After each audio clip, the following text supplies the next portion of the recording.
Venerdì 1 febbraio, buongiorno, ben ritrovati, buon inizio di settimana a tutti voi. Partiamo con la nostra edizione straordinaria, abbiamo tantissima carne al fuoco anche in questa parte di informazione, perché da oggi il Veneto è zona gialla e da oggi una buona parte di questa regione ripartono i bar e i ristoranti, riaprono i musei, si torna a vivere nella normalità, ripartono le lezioni in presenza. Cerchiamo di fare il punto per capire questa prima mattinata appunto di ripartenza come è andata e ci colleghiamo immediatamente con il nostro Guido Barbatto a Padova. Si trova davanti al San Gaetano per il rilancio della mostra di Van Gogh. Buongiorno Guido.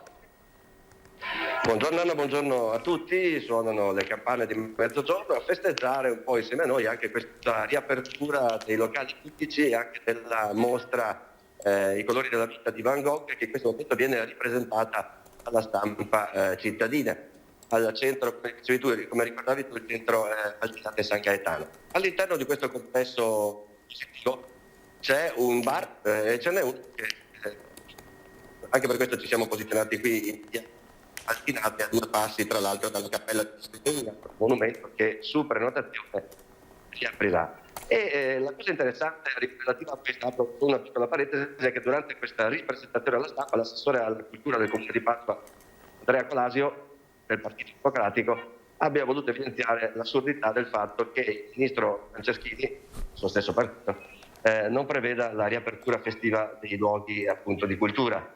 Questa è una cosa che, oltre a complicare la vita a chi organizza mostre, come nel caso di Marco Goldin, che insomma, tutti conoscono in Veneto, non c'è bisogno che vi ricordi chi è, e anche per le esposizioni pubbliche, sta creando dei notevoli disagi, e pare che da Padova partirà insomma una lettera tutta PD per chiedere insomma che il ministro ci ripensi. Detto questo, quello che riguarda invece l'atmosfera dei bar è che c'è il ritorno anche al lavoro di molte persone che lavorano nei bar, nella ristorazione. Molte strutture li hanno reintegrato l'attività lavorativa magari a part-time per poter continuare a usufruire in parte anche magari della cassa integrazione, per un inserimento del personale graduale. Molte strutture sono state chiuse per tutte le ultime settimane, tipo il Pedrocchi, che non ha ritenuto opportuno per esempio organizzarsi per la sport, essendo insomma un esercizio così classico, monumentale e anche storico. E quindi alcuni ripartiranno un po' da zero dopo appunto settimane di chiusura totale. Altri con la sport insomma hanno un po' galleggiato, ma la sensazione è proprio quella di voler ritornare a lavorare nel rispetto delle regole. Vedremo cosa succederà nel pomeriggio di mercoledì del fine settimana, che in genere è il pomeriggio degli spritz in centro a Padova, se le forze dell'ordine controlleranno, come insomma tutti si aspettano, che gli avventori dei bar del centro si comportino rispettando insomma quelle che sono le disposizioni. Grazie Guido, grazie gentilissimo, buona giornata, buon lavoro a te e a Valentina Visentin, so che siete assieme questa mattina, grazie, arrivederci. Grazie a voi, buon lavoro, buona giornata. Avete sentito, no? La settimana degli spritz, occhi puntati sul weekend. Oggi in fin dei conti è solo lunedì, ma è un lunedì davvero tanto atteso per la nostra regione. Ci spostiamo subito a Marghera, dove questa mattina Filippo Fois è stato alla manifestazione pacifica di Veneto Imprese Unite, quindi partite IVA, davanti all'Agenzia delle Entrate. Ce l'abbiamo al telefono. Filippo, buongiorno. Buongiorno Anna, buongiorno ai nostri telespettatori. Sì, una manifestazione naturalmente pacifica, però gli animi sono piuttosto tesi e comprensibilmente, perché chi ha manifestato oggi di fronte alla sede regionale dell'Agenzia delle Entrate sono i titolari di attività economiche, baristi, esercenti e negozianti, che sono veramente allo stremo.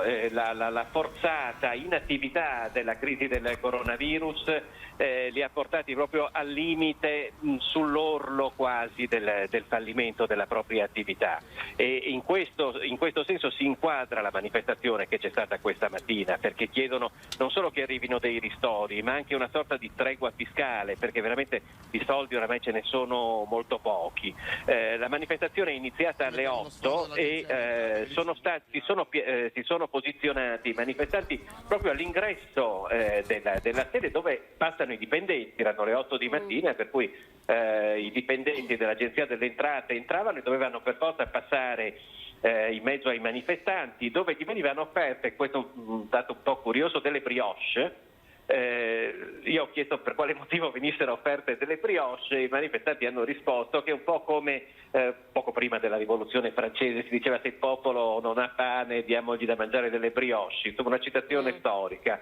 E qualcuno addirittura, bisogna dire, ha allungato il cappello chiedendo un'offerta ai dipendenti delle agenzie delle entrate, perché non avevamo più soldi neanche per pagare le tasse. Ecco, però c'è anche un fatto importante, che al termine della manifestazione, che è durata un'ora, dalle 8 alle 9 di questa mattina, una rappresentanza dei manifestanti è stata ricevuta dal direttore dell'Agenzia delle Entrate. Hanno avuto modo di esprimere le loro richieste, che tra poco sentiremo proprio dalla loro viva voce, per cui insomma comunque c'è stato un segnale di attenzione da parte delle istituzioni.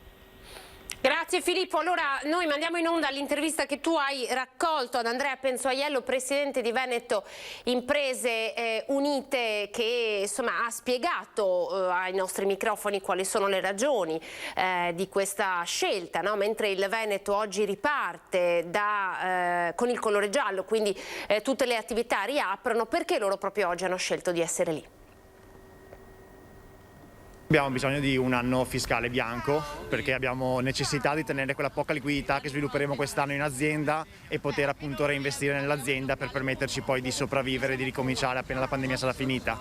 Poi chiediamo anche che ci sia una vera sospensione e una rottamazione delle vecchie cartelle, perché andare a chiedere, adesso hanno spostato al 28 di febbraio la partenza delle cartelle esattoriali, non permetterebbe alle aziende di nuovo di avere liquidità in azienda e quindi anche comunque chiederci dei soldi oggi, dopo mesi in cui siamo chiusi, alcune aziende sono dal 23 febbraio che non possono fatturare, è una cosa anacronistica sicuramente e metterebbe in ginocchio molte persone che stanno già vendendo le proprie abitazioni, stanno già vendendo le proprie auto per riuscire a pagare affitti, tasse e arretrati.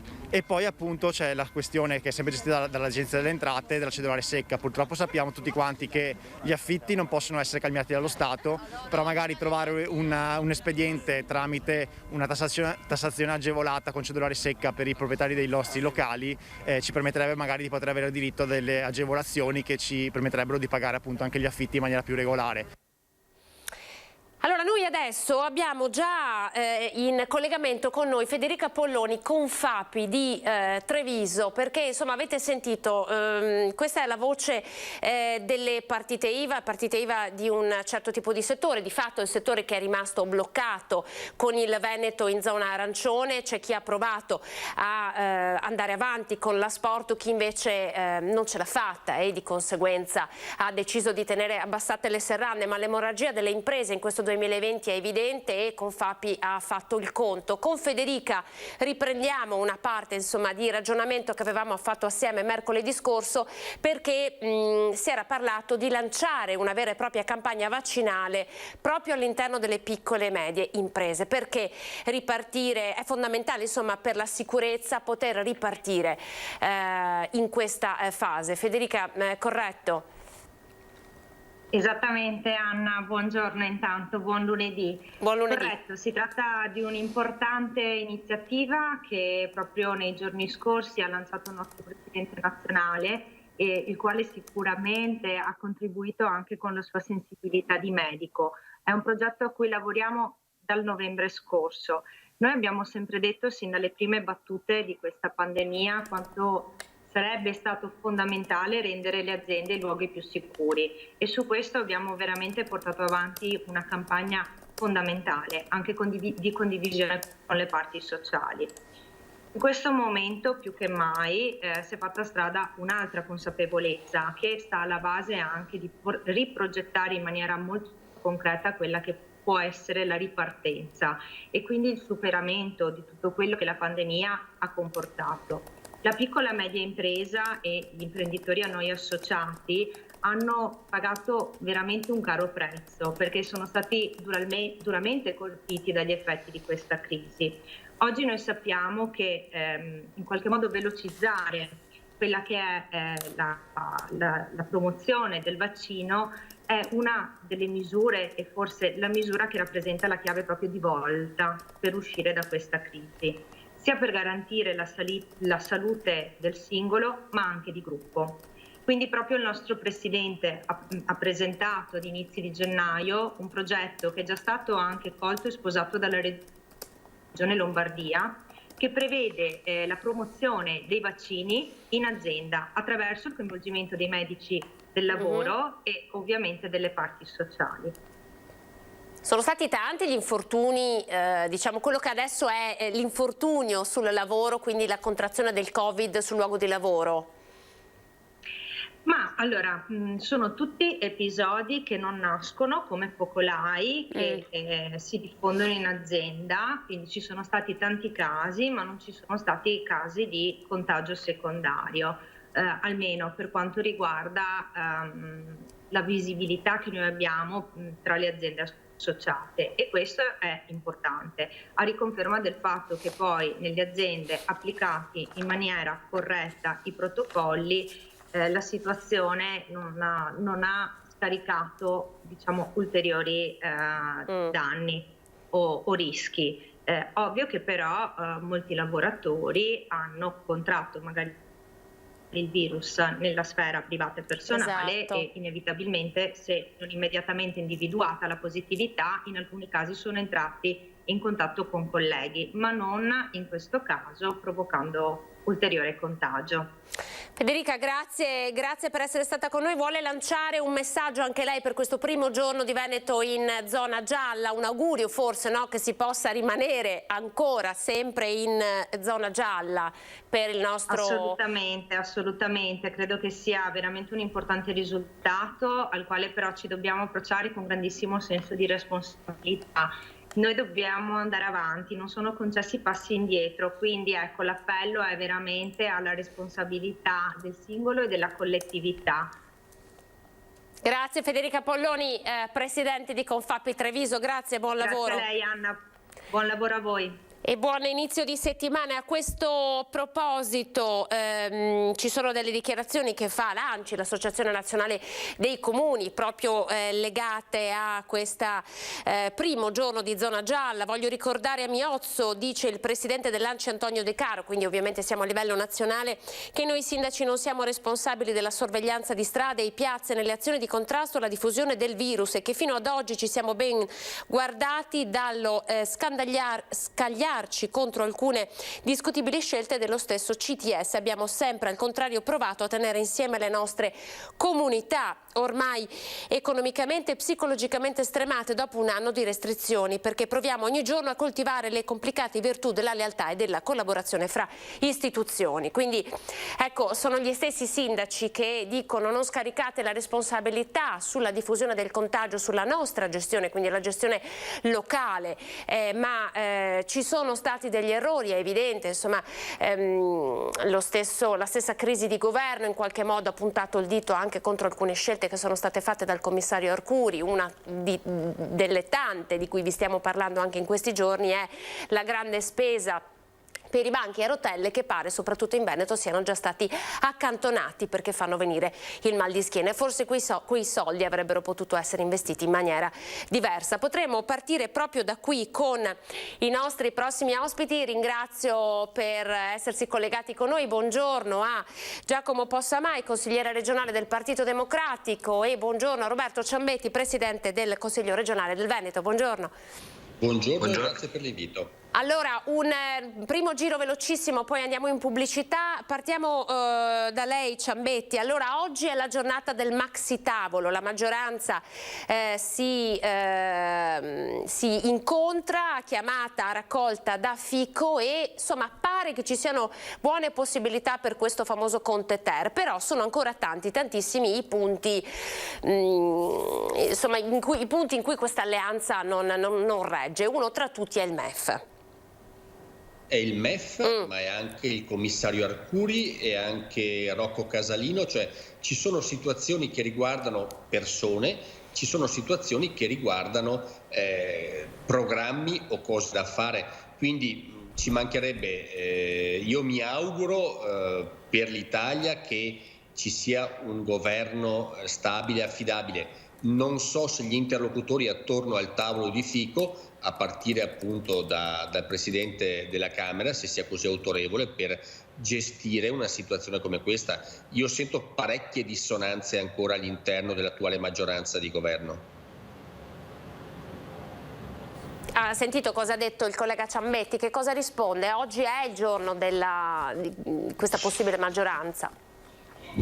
Rispondo che da giorni ormai, diciamo, e anche a queste davanti alle telecamere di Antenna 3, che l'obiettivo è quello di chiudere in fretta questa crisi di governo. Io spero che così accada, quindi mi auguro che oggi si trovi un'intesa e soprattutto che questa intesa però sia solida, cioè mi auguro che non sia semplicemente il tentativo di rimettere insieme i cocci, perché è evidente che già era incomprensibile questa crisi, sarebbe ancora più incomprensibile fra 2 mesi trovarci a commentarne un altro.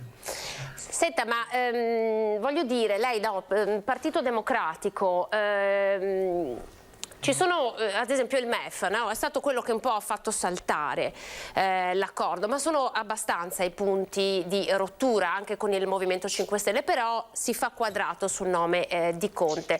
Secondo lei a questo punto questa maggioranza deve tornare a comprendere l'Italia Viva di Renzi? Può lavorare anche per un'alleanza che non crolli tra 2 mesi e non siamo da capo? Le maggioranze vivono di numeri e in Parlamento servono dei numeri per avere una maggioranza solida. Questa per me è una questione fondamentale, per cui ci fosse stata la possibilità di costruire una maggioranza alternativa, magari si poteva fare a meno di Renzi, visto anche il comportamento che ha tenuto. Mi pare di capire che per avere una maggioranza solida alla Camera e al Senato in questo momento invece il rapporto con Renzi e con Italia Viva sia inevitabile, e quindi a questo punto oggi al tavolo ci sarà anche lui. Credo che lì vada trovata l'intesa. Spero che sia un'intesa, cioè spero che non sia semplicemente il tentativo di rimettere insieme un governo, ma senza aver sciolto i nodi, tra i quali quelli che citava lei, perché vorrebbe dire che le prossime settimane sarebbero uguali a quelle precedenti, certo. E questo non ce lo possiamo sicuramente permettere. Senta, un'altra domanda, mai, poi torno da lei, Ciambetti. Come si spiega che nei sondaggi sia il Partito Democratico che il Movimento 5 Stelle stiano perdendo punteggio, però comunque la figura di Conte invece continua a reggere? Cioè come possiamo spiegare agli italiani questo scollamento delle preferenze che si sta verificando in questi giorni, che ci stanno comunicando in questi giorni? Perché Conte, come tutte le figure che si sono trovate a gestire una crisi complicatissima come quella pandemica, si è trovato a gestirla in larga parte in prima persona. Io faccio un esempio, c'è qui collegato il Presidente del Consiglio regionale Ciambetti, che riguarda direttamente il Veneto. Non è un caso se Luca Zaia alle ultime regionali non solo ha preso il dato enorme che ha preso, ma la lista Zaia ha preso un consenso 3 volte quello della Lega. Perché? Perché in questo momento la personalizzazione della politica è tale ed è così forte che le figure che conducono la politica, che sia a livello nazionale, che sia a livello regionale o che sia a livello locale, inevitabilmente hanno i riflettori puntati e quindi ne guadagnano anche consenso. È un meccanismo in questo momento sostanzialmente inevitabile e che abbiamo visto a tutti i livelli, perché poi quello che abbiamo visto in Veneto in realtà l'abbiamo visto anche in altre regioni. De Luca ed Emiliano in Puglia e in Campania stravincono o vincono in un contesto in cui invece il consenso politico sarebbe stato tutto dall'altra parte. Ciambetti, ma intanto se ha qualcosa da rispondere a Possamai, e poi un passaggio sul fatto che ci sono delle idee di Renzi. Praticamente. Cosa? Assolutamente no. Prego.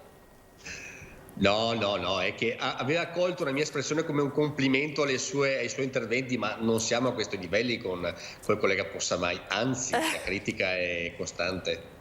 Senta, ci sono delle posizioni di Renzi che in qualche modo sembrano fare l'occhiolino al centrodestra e anche qualche rumors, insomma, ha detto che ci sarebbero state delle telefonate.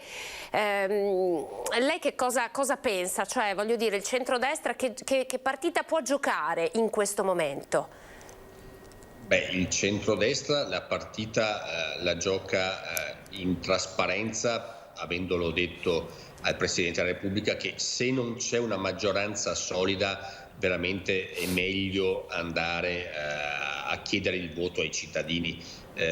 Lo ha detto bene Possamai un attimo fa, trovarci magari fra 2 mesi dopo aver messo insieme una maggioranza con un po' di scotch e di fil di ferro e ritrovarci magari di nuovo impantanati in problemi che purtroppo col Movimento 5 Stelle penso sia una cosa semplice per chiunque possa lavorare con loro, con posizioni estreme su certe cose, con lassismo su altre. È veramente difficile lavorare con un conglomerato di sensibilità, di idee, di istanze anche contrapposte al loro interno, quindi è veramente molto difficile. Soprattutto riuscire a lavorare puntando al rilancio del Paese, a fare investimenti di spesa pubblica produttiva, non in 1000 rivoli e magari destinati solo a certe zone d'Italia. La vedo sinceramente in salita. Per quanto riguarda Renzi è un po' difficile capire e comprendere ma c'è qualcosa che dice Renzi che a lei, leghista, piace? Cioè delle critiche insomma a questo governo, che insomma lei dice sì, io sono d'accordo. Beh, quando mette, e su questo sono d'accordo con Renzi, quando mette in discussione il portavoce del Premier e il super commissario a tutto, oggi c'è un bel servizio sul Corriere della Sera della Gabanelli, signori, è lì che va messa gente preparata, gente qualificata, persone in grado di gestire situazioni complesse e difficili. Abbiamo visto dal caso vaccini che vabbè è in parte diciamo corresponsabilità dell'Unione Europea, a tante altre cose, alle mascherine, ma ripeto ci sono degli articoli interessanti sui giornali di questi giorni, sul commissario Arcuri secondo me va fatto un bel cambio di pagina e va messa una persona veramente in gamba. Senta, Su questo, quando se Renzi arrivasse critica, Mario Draghi lei sarebbe contento? A far cosa? Non lo so, probabilmente chiamato a gestire una larga intesa, le piacerebbe? Allora, Mario Draghi non mi sembra il Monti del 2011, è sicuramente persona più preparata e più autorevole anche fuori dall'Italia, e forse c'è bisogno di avere autorevolezza fuori dall'Italia in questo momento, però ok, se arriva un personaggio come eventuale Premier, va comunque trovata con i numeri in Parlamento una maggioranza solida per gestire al meglio i prossimi mesi. Grazie, vi devo salutare, adesso parliamo di plasma iperimmune, poi siamo nell'attesa insomma del nuovo punto stampa del governatore Zaia. Grazie per questo veloce passaggio insomma di commento politico alla situazione. Roberto Ciambetti, Presidente del Consiglio regionale del Veneto, e Giacomo Possamai, consigliere regionale Partito Democratico. Buona giornata, grazie. A risentirci. Grazie a voi.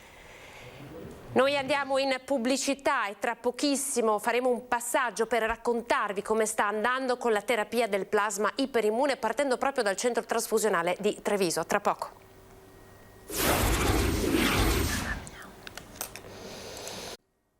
Eccoci, ben ritrovati, siamo di nuovo in onda, in collegamento subito con la dottoressa Arianna Veronesi, che saluto e ringrazio direttamente dal centro di medicina trasfusionale di Treviso, unità operativa complessa. Buongiorno dottoressa. Buongiorno, buongiorno. Allora, vorremmo fare il punto sulla terapia al plasma, il famoso plasma iperimmune. Come siamo messi, come sta andando? L'immunoterapia passiva, ovvero appunto la terapia con il plasma iperimmune o da plasma convalescente, sta procedendo a grandi linee ed è molto importante questo perché il numero dei pazienti con la seconda ondata è stato relativamente importante. Devo un ringraziamento ai donatori, ex pazienti che con cuore hanno contattato il centro trasfusionale. Si pensi che nel giro di 2 mesi siamo stati contattati da più di 2500 pazienti guariti.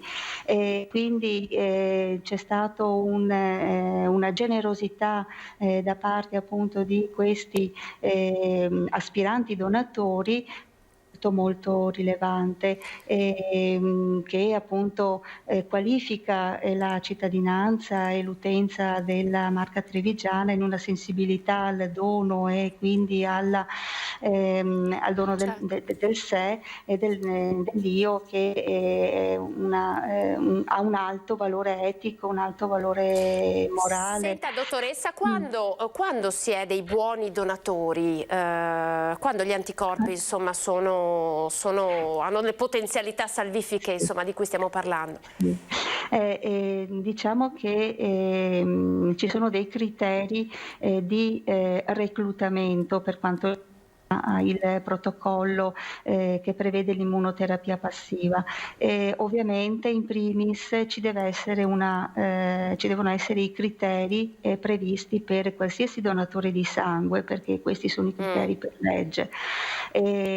Poi successivamente della conditio sine qua non la presenza di anticorpi nel plasma che viene raccolto mediante procedure aferetiche. Ora abbiamo visto una responsività al SARS-CoV-2 diversa in relazione proprio ed evidentemente all'impronta genetica di ogni soggetto. C'erano soggetti che rispondevano con una titolazione altissima, altri soggetti che appunto rispondevano con un titolo anticorpale un pochino più basso, alcuni addirittura senza anticorpi. Quindi e questo era anche in relazione al tipo di sintomi che uno sviluppava. Dottoressa, grazie. Ci perdoni, ma abbiamo già il presidente Zaia che si è collegato. Proviamo a vedere se riusciamo a sentirci più tardi. Grazie, dottoressa. Prego. Grazie. Do il bollettino. Allora, sui tamponi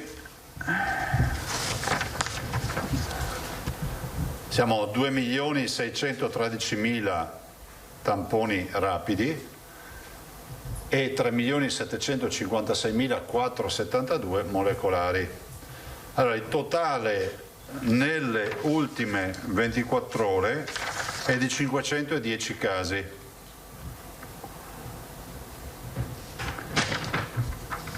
In soldoni così tradotti. Vi ricordo sempre che il fine settimana, soprattutto i dati del lunedì mattina, che poi avranno una rettifica sicuramente domani, soprattutto sui morti o su altri dati, diciamo sono sempre dati da prendere un po' con le pinze. 11.562 tamponi, 510 positivi, totale 4,41, quindi vedete un'incidenza bassa. Peraltro devo anche dirvi che abbiamo avuto, ieri sono stato in laboratorio dal dottor Rigoli, ieri mattina a Treviso, hai anche, come si può dire, un'immagine plastica di quello che è il crollo dell'infezione, perché mi ricordo che quel laboratorio che ho visto in piena crisi a dicembre tracimava di provette, tracimava di personale. Ieri praticamente c'era un piccolo plateau di tamponi da mettere in PCR, quindi da farsi l'analisi molecolare, che dà una dimensione insomma dell'infezione che ha avuto una sua evoluzione. Totale dei positivi da inizio è 312.695. Vi ricordo che tra 20 giorni avremo l'anniversario di un anno da sta disgrazia. Positivi ad oggi sono 33.820. che ovviamente caleranno di giorno in giorno per le negativizzazioni. In ospedale abbiamo 2210 persone, ci stiamo avvicinando al massimo di marzo, diciamo in positivo, nel senso che stiamo calando. Marzo massimo, il 31 marzo ebbe 2068, vedete sono 2210, se continua questo trend ormai sono esattamente è dal 1° di gennaio, quindi abbiamo fatto 31 più 1, 32 giorni di calo, e se continua questo trend in settimana dovremmo arrivare ad eguagliare marzo. Come sono distribuiti questi 2210 pazienti? 1963 sono in area non critica, meno 19, e 247 sono in area critica, quindi in terapia intensiva, sono meno 7. Se volete fare la foto, prego.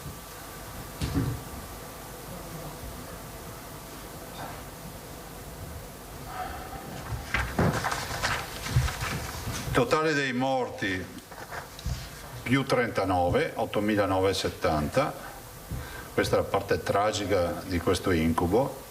Vi ricordo che siamo ancora, ho visto stamattina un'indagine, l'ottava regione in Italia per mortalità, su 100.000 abitanti, sì, comunque anche in percentuale sulla popolazione, insomma quello è il riferimento. Dimessi 14.347.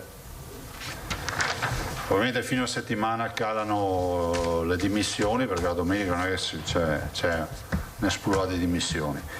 Alcune considerazioni prima di passare. Ci tenevo in particolar modo di fare gli auguri al signor Roberto Ginasio, che è qui di Marghera, che oggi compie 100 anni.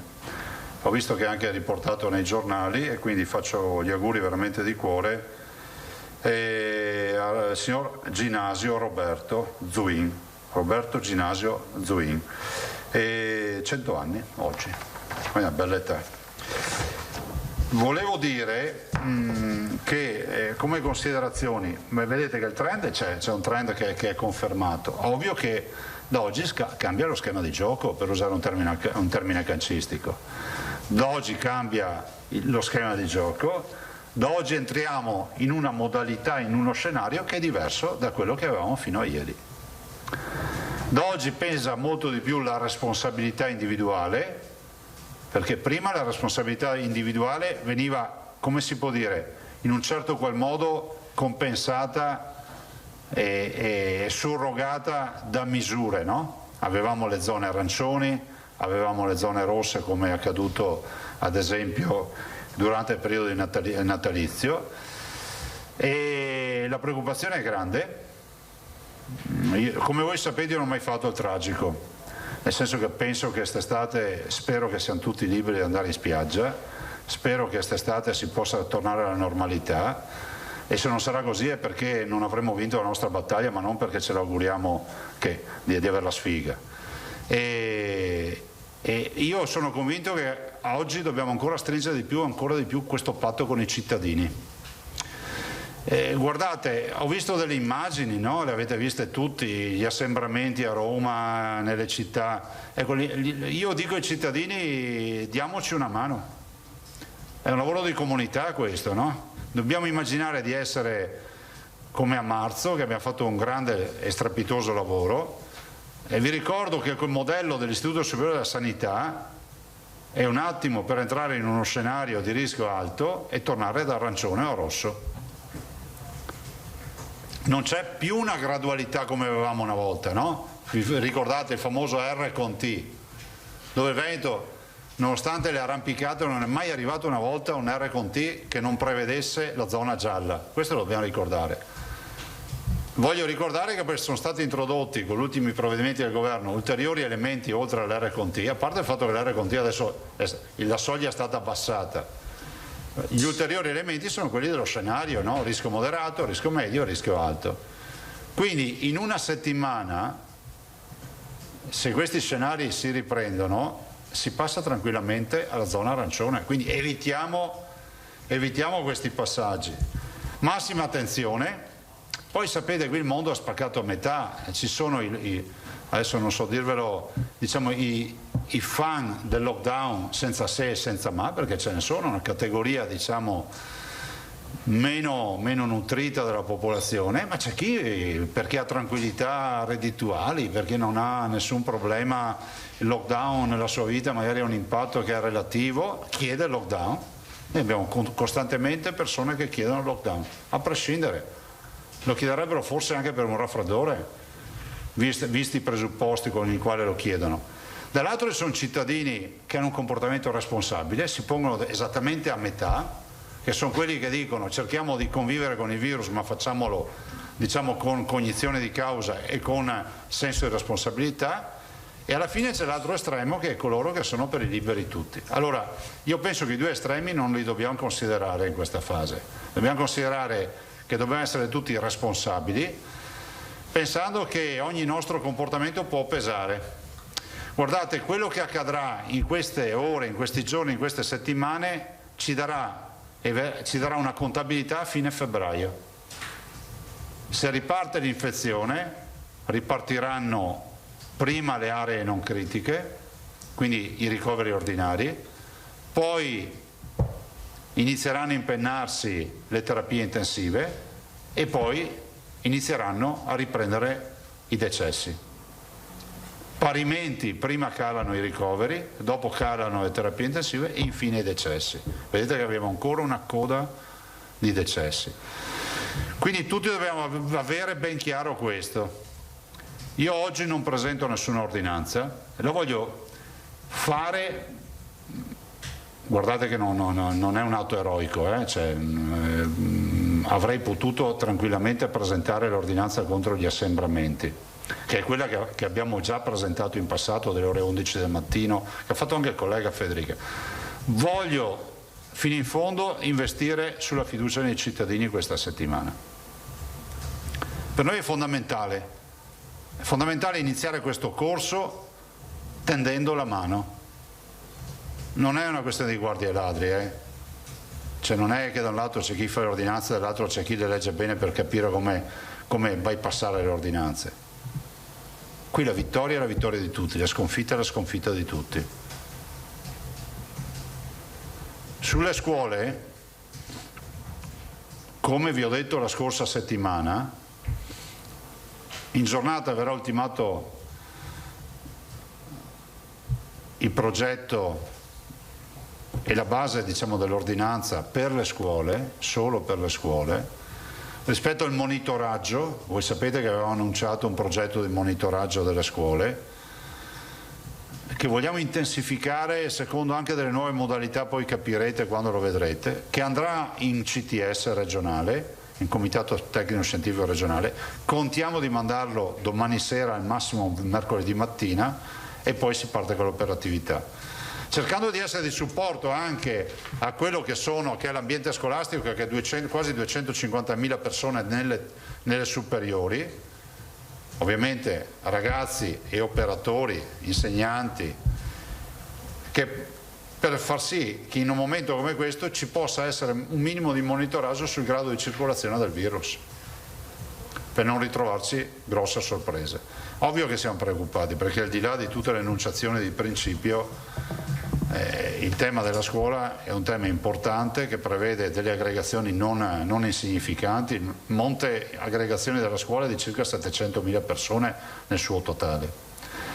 Per cui guardiamo con attenzione e vogliamo mettere in piedi questa campagna di monitoraggio, che sia una campagna validata scientificamente. Ci sta lavorando la dottoressa Russo e il professor Baldo, Vincenzo Baldo dell'Università di Padova, che è l'unico titolato a verificare questi temi, visto e considerato che il docente di epidemiologia e di sanità pubblica si occupa di piani di sanità pubblica, e quindi anche lì andremo a fare delle campagne di test nelle scuole, però con una metodologia e un protocollo stabilito direttamente a priori. Lo vedrete, perché dovrà essere ovviamente oggetto di ordinanza, perché ovviamente il nostro riferimento è una comunità scolastica, ed è esattamente quello che vogliamo fare. Io non aggiungo altro, passo la parola per le domande e poi l'assessore e la vicepresidente De Berti. Tosato, Vanzan e quant'altro. Filippo Tosato, Il Mattino di Padova. Buongiorno. Buongiorno Presidente. Intanto una cosa, e questo monitoraggio scolastico riguarderà tutte le superiori scuole, in particolar modo. Ma anche le altre? Come le altre? Anche gli altri ordini scolastici? No, le superiori. Sì. Ecco. Considerate che vi annuncio già che si reintrodurrà, ma anche qui capiamo perché. Perché a me tutta questa gente che sa tutto del tutto mi sono anche un po' rotto le palle. Allora, se il virus circola in maniera importante, tu capisci che il rischio di lasciare in classe delle persone in presenza di un positivo è elevatissimo. Se il virus ha un'incidenza come quella di oggi, questa è epidemiologia, cioè oggi facciamo fatica a trovarlo, in questa fase facciamo fatica a trovarlo, e vedrete professor Baldo giovedì vi dirà quanto ne troviamo in una popolazione diciamo normale.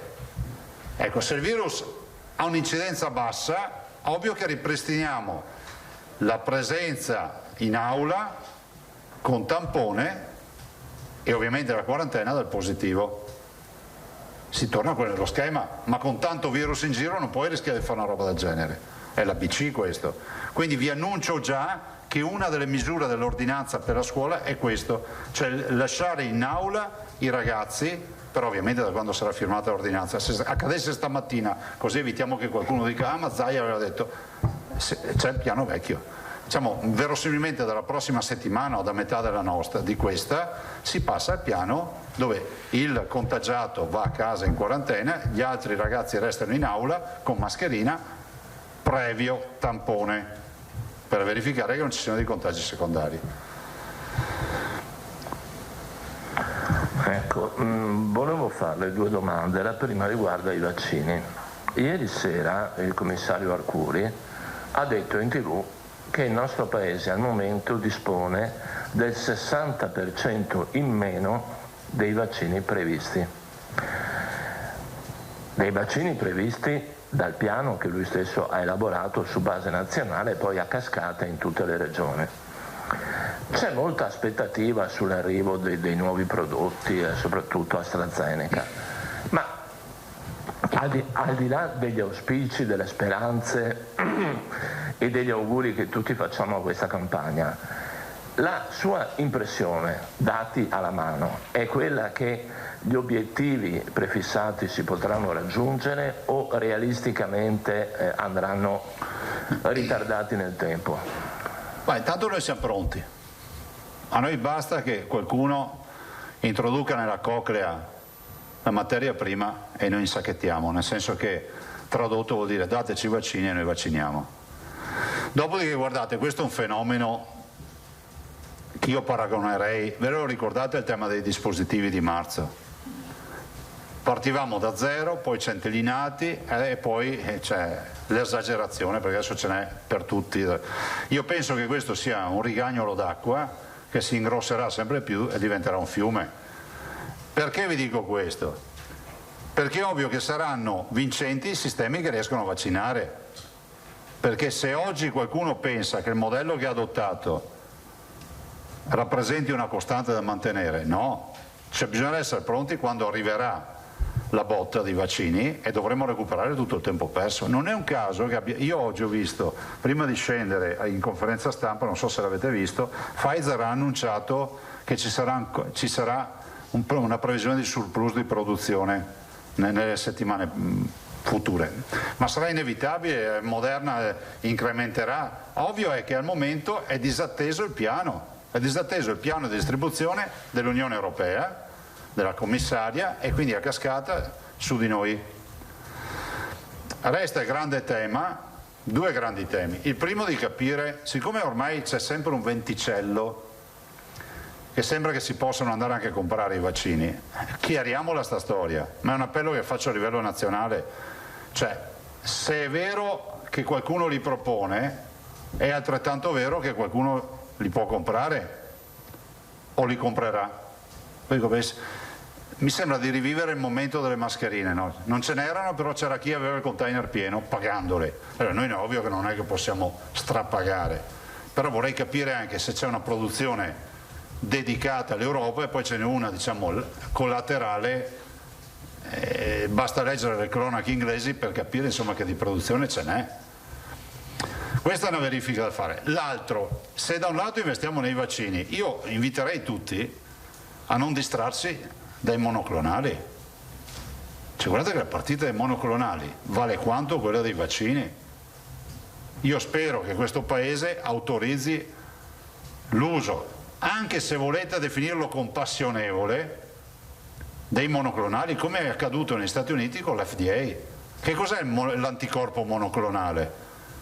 È una speranza di salute, di vita, che si sa già che funziona nelle prime fasi.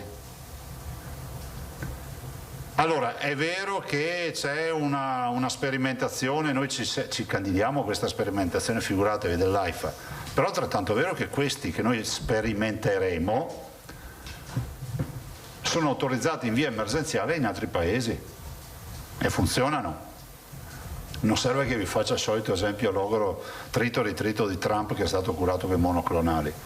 Però capite che a fianco ai vaccini c'è tutto un tema di cure che non possiamo trascurare e quello dei monoclonali è l'ultima frontiera e sembra funzioni.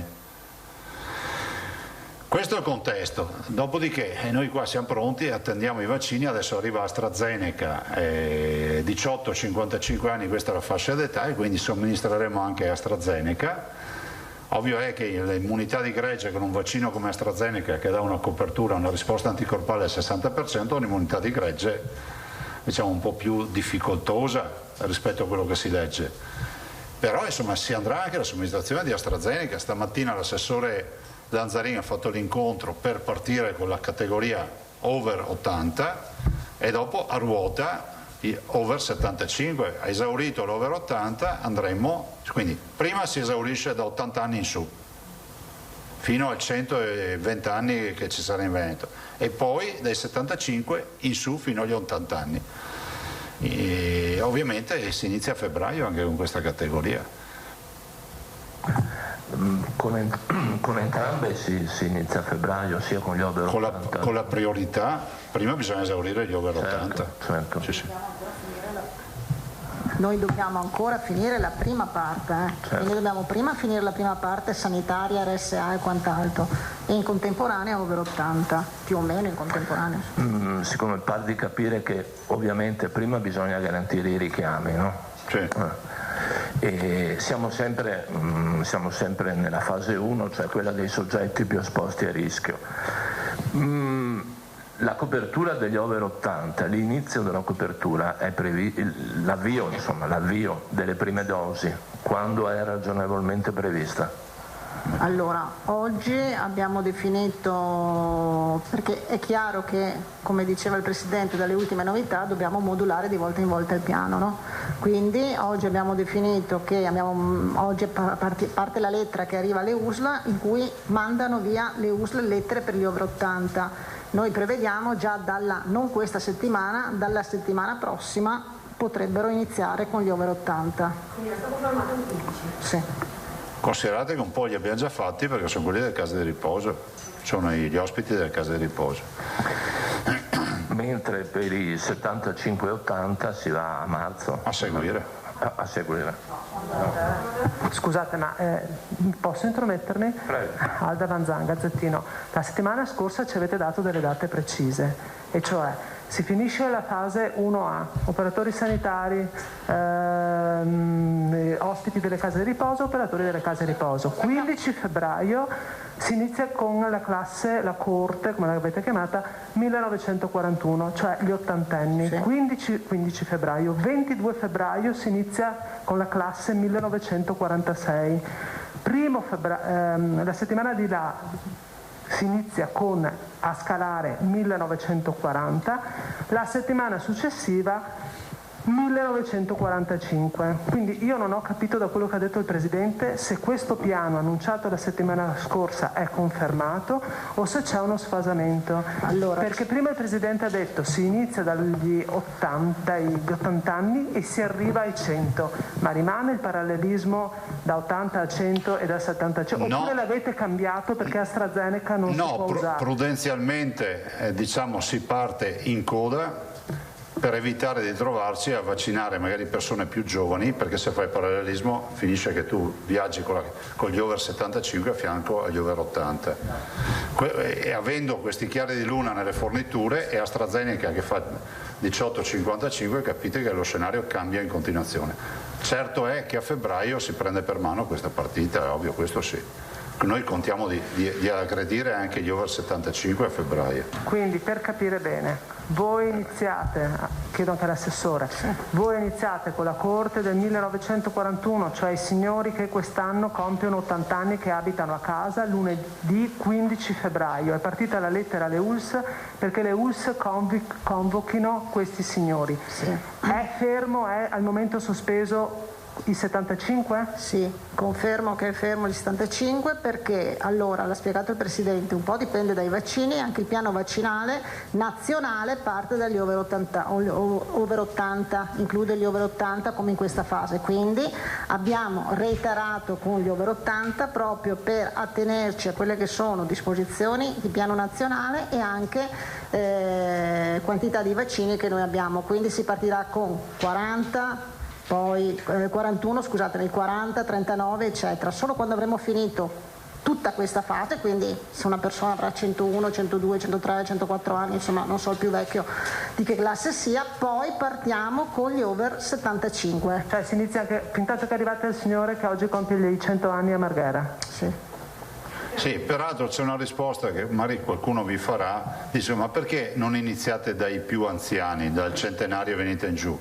Perché viene calcolato, cioè l'epidemiologo valuta la mobilità, nel senso che è più a rischio un ottantenne patentato che va a fare la spesa, va in giro, di magari un centenario che magari è seguito in una struttura piuttosto che dai familiari.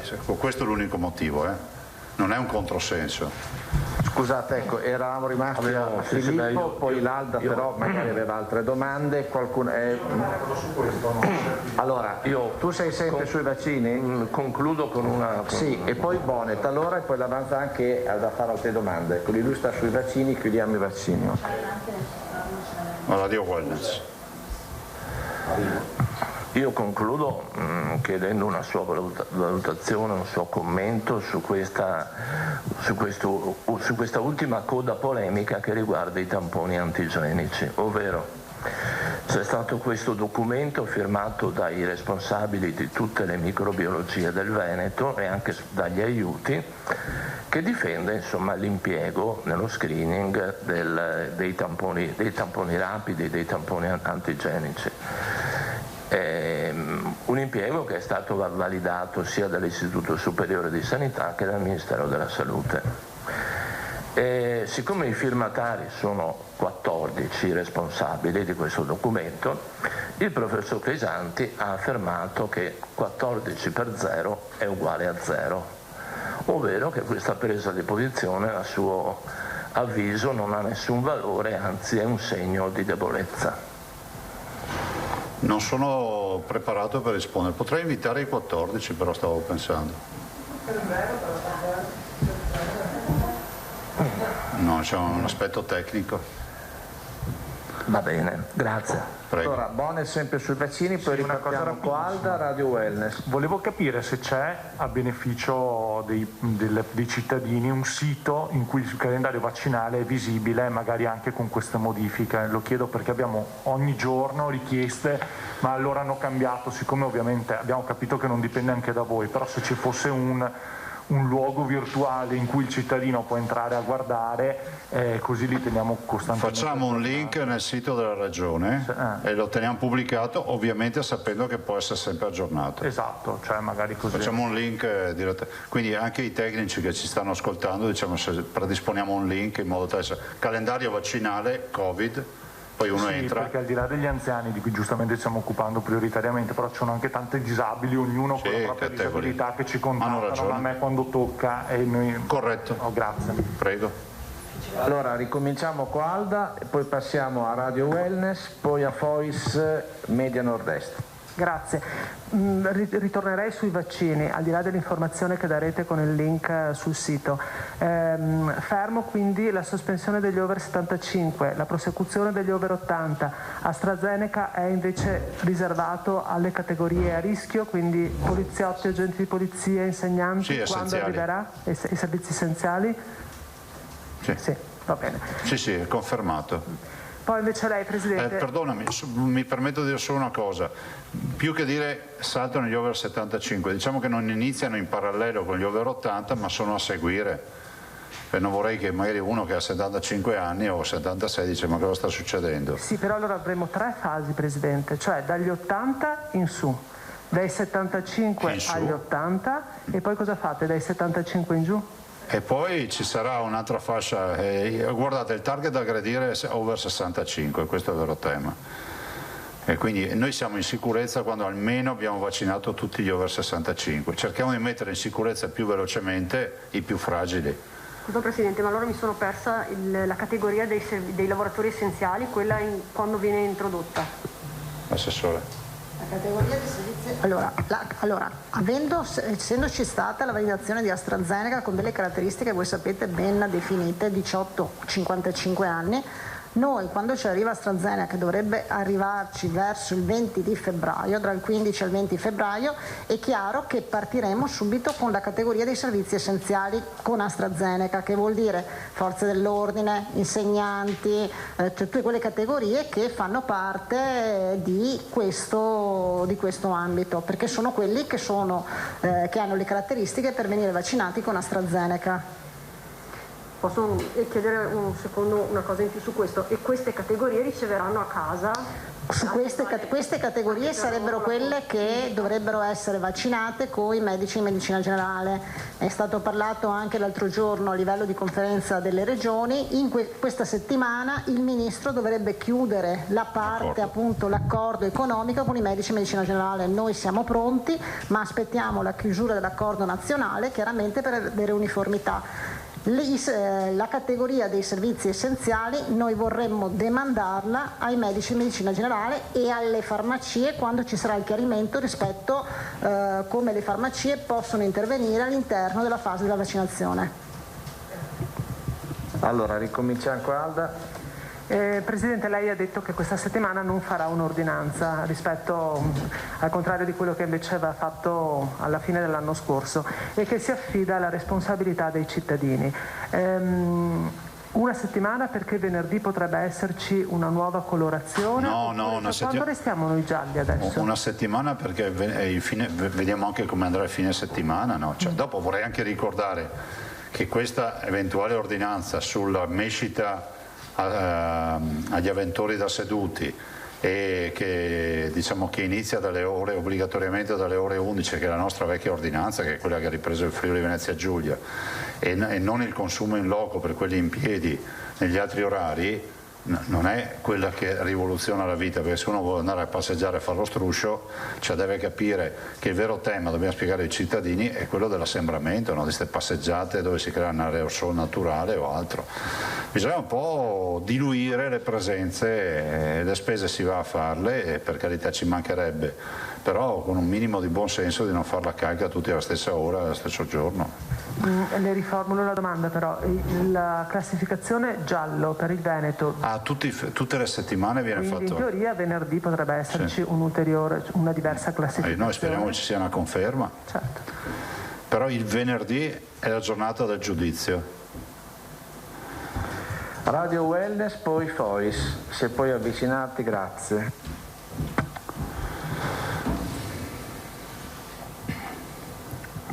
Buongiorno Presidente, Buongiorno. Marco Lacava, Radio Wellness.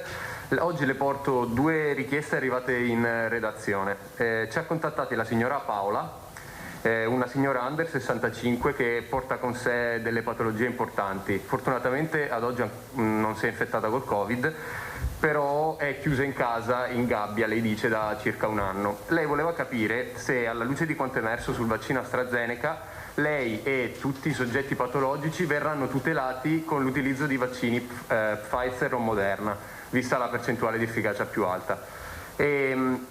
E poi oltre a questo ci ha contattati anche la Presidente degli informatori scientifici del farmaco del Veneto, chiedendo nuovamente se per la loro categoria possa essere inserita all'interno delle categorie a rischio. Avevamo già portato, mi sembra, il collega Tosato aveva portato questa domanda, e se ci sono novità al riguardo. Grazie. Ci sono novità, perché ne abbiamo parlato anche stamattina, fanno parte delle categorie essenziali, quindi si va in tutto questo secondo blocco che dovrà partire per i formatori del farmaco.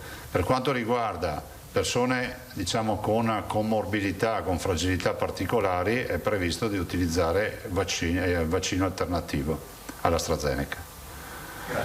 Prego. Fois, Medio Nord-Est. Buongiorno Presidente, io Buongiorno. volevo chiederle questo, i dati sono positivi, abbiamo visto da parecchio tempo, lei comunque ha detto che si sente preoccupato, certo. Io volevo chiederle se ha in mente qualche cosa nello specifico che la preoccupa, vale a dire la sua preoccupazione si concentra tutta sui comportamenti personali oppure nelle regole anticontagio, nei provvedimenti che sono in vigore ci sono delle falle per cui nei negozi, nei bar, nelle scuole c'è comunque un margine di incertezza? No, guarda, a me preoccupa sta stagione del semaforo. Noi abbiamo un semaforo, no? Giallo, arancione e rosso. E spesso viene interpretato come un semaforo. Cioè il giallo corrisponde al verde, per qualcuno non è giallo. Voglio ricordarvi che giallo non è verde. E via, quando scatta il giallo, tutti liberi. Arriva l'arancione, si tira un po' il freno a mano, arriva il rosso, tutti sarai in casa. Se noi riusciamo a uscire da questa ottica e pensare che potrebbe essere sempre giallo per noi, o addirittura anche verde, semplicemente se rispettassimo noi delle regole, cioè arrivo all'incrocio, se vedo che c'è traffico, avanzo pian piano, lascio passare le macchine attraverso l'incrocio, non serve il semaforo, no? Il semaforo è un'invenzione moderna.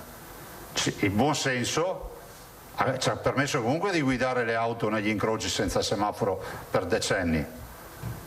Invece oggi il semaforo viene interpretato come via libera, cioè a questo punto tu attraversi l'incrocio senza guardare neanche a destra e a sinistra, perché dici tanto che il semaforo è giallo, poi arriva un pazzo, no?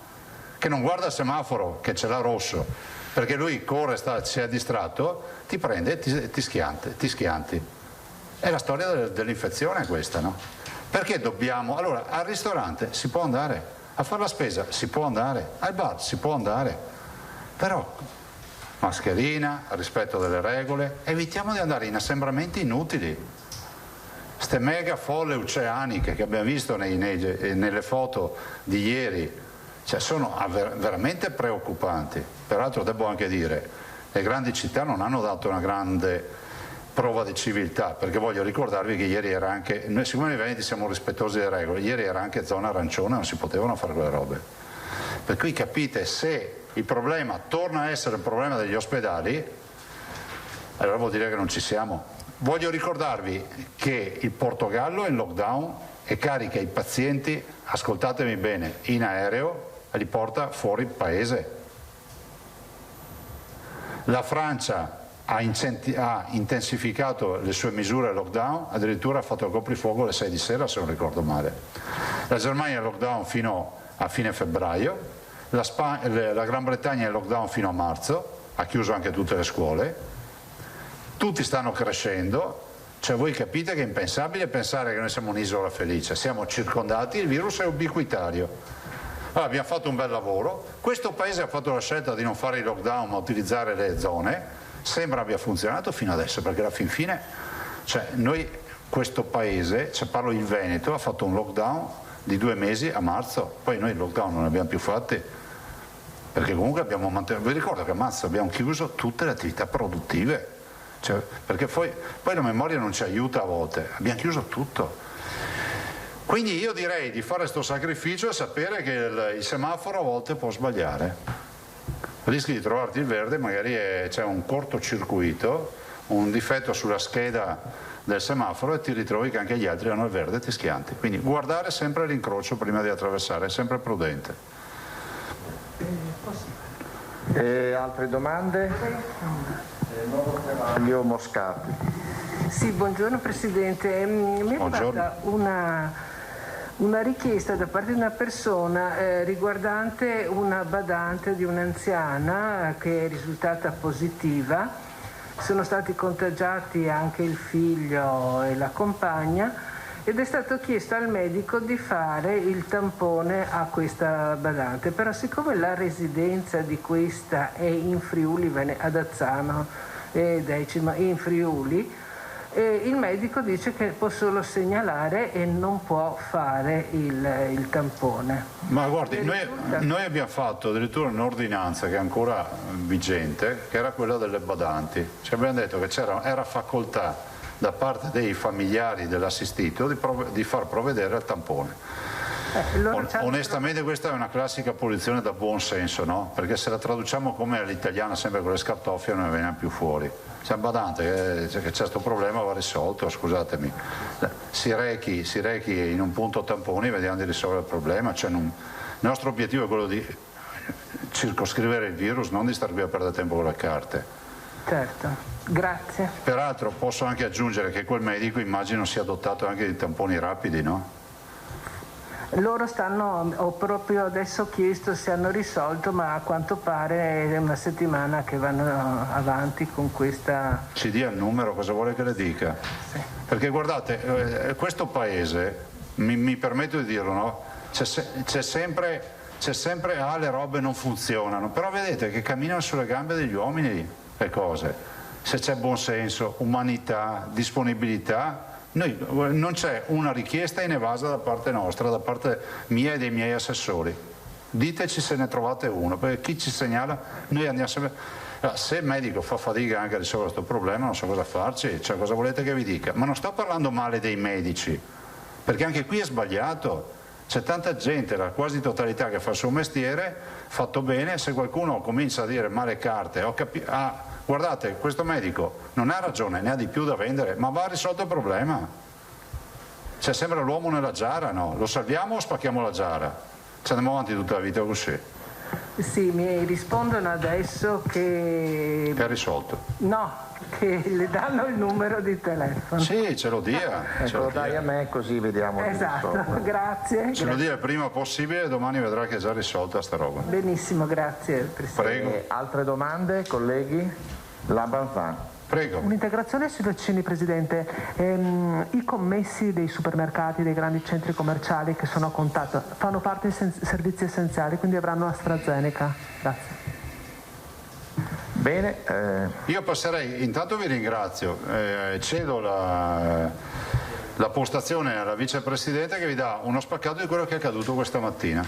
Quindi ce l'avete in viva voce, lei ha fatto un punto della situazione per ogni provincia, poi per carità ragazzi, era solo Giotto che faceva la circonferenza perfetta, però noi ci arriviamo molto vicini, siamo quasi come Giotto. Prego. Cimabue. Cimabue? Vedo che studiava a Cassavia. E tu hai fatto storia, io no. Però so fare cultura. Arrivederci. Grazie. Assessore De Berti, prego. Grazie, buongiorno a tutti. Allora, stamattina è stato messo in grande prova il servizio di trasporto pubblico locale, insomma sappiamo che comunque gli studenti erano ridotti al 50% pur con la difficoltà del 50% della capienza dei mezzi pubblici. Allora di fatto stamattina è andato tutto bene, in tutta la regione io ho sentito tra presidenti di provincia, sindaci, assessori, le aziende di trasporto le ho sentite tutte, una ad una, bene o male il servizio era correttamente dimensionato, addirittura in alcuni casi sovradimensionato rispetto alla domanda. Ci sono state alcune criticità, bisogna tenere a bada gli studenti nella salita degli autobus, perché comunque vi è questa tendenza, ma ve l'avevo già detto la settimana scorsa e l'avevamo già riscontrata anche nelle altre regioni, a prendere il primo autobus utile e a voler salire sul primo autobus utile. Bene o male gli stewards, io ringrazio la protezione civile, la polizia locale, le forze dell'ordine, perché c'è stato un dispiegamento di forze questa mattina che comunque controllavano, al di là degli stewards che sono stati assunti dalle aziende di trasporto e comunque il personale che ogni azienda di trasporto ha messo in campo. Sicuramente l'andata, diciamo che tra l'andata e il ritorno, l'andata è la fase più semplice rispetto all'uscita. In questo momento ovviamente è in corso l'uscita da scuola, quindi vediamo un po' le uscite come vanno, soprattutto per quanto riguarda i pericoli di assembramento nelle stazioni piuttosto che nelle fermate più affollate. Ho sentito sia la dottoressa Palumbo che il prefetto Zappalorto stamattina, mi sono un po' confrontata con entrambi. Adesso c'è passata, diciamo, la prima giornata che è andata abbastanza bene. Se ci sono state delle sbavature, le aziende di trasporto sono già pronte per correggere. Bisogna partire dal presupposto che la situazione deve essere monitorata anche per le prossime, almeno le prossime 2 settimane. Non possiamo abbassare la guardia. Stamattina, parlando con il presidente Colladon di MOM, mi diceva che lui bene o male era in strada alle 6:30 perché è andato a controllare personalmente, e mi ha detto che ad un certo punto si è arrabbiato con i suoi perché un autobus, secondo lui, era troppo pieno e superava il 50%. Fermato l'autobus, hanno fatto contare le persone che c'erano sopra, la capienza era ridotta al 50%, era di 50 studenti o comunque 50 persone e c'erano 44 persone. Quindi mi diceva il presidente Colladon che anche la percezione comunque all'interno dell'autobus sembra magari una percezione di un autobus affollato, però se sono comunque al di sotto dal 50% in giù rispettano la legge. C'erano molti autobus che hanno viaggiato con pochi studenti. Vi dico, ma giusto per darvi qualche numero, di autobus aggiuntivi a Verona hanno messo in campo 70 autobus aggiuntivi, poi ci sono gli autobus che comunque l'azienda di trasporto ha di scorta nel proprio parco macchine, e parliamo di 370 corse in più che sono state aggiunte nella giornata di oggi.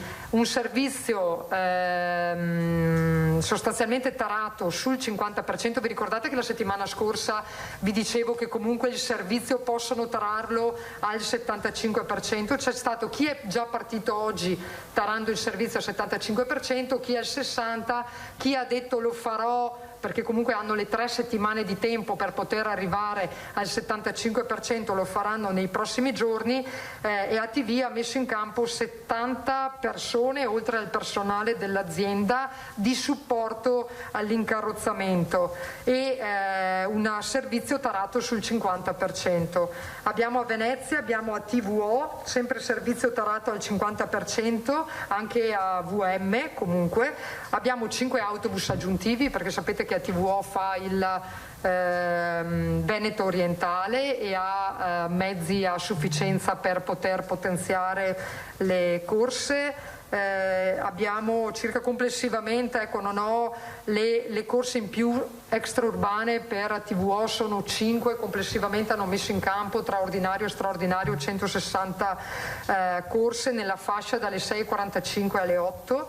AVM ha messo in campo 110 autobus aggiuntivi, anche questi tarati. Assessore, perdone, può dirci le città, perché le sigle magari non... Ah, ok, Verona. Allora, Verona 70 autobus sostanzialmente, sì, perché io dopo ho scontato che per me è d'accordo, poi glieli giro, ma gli volevo fare qualche esempio. Quel foglione lì dopo lo darei ai giornalisti. Dopo ve lo giro.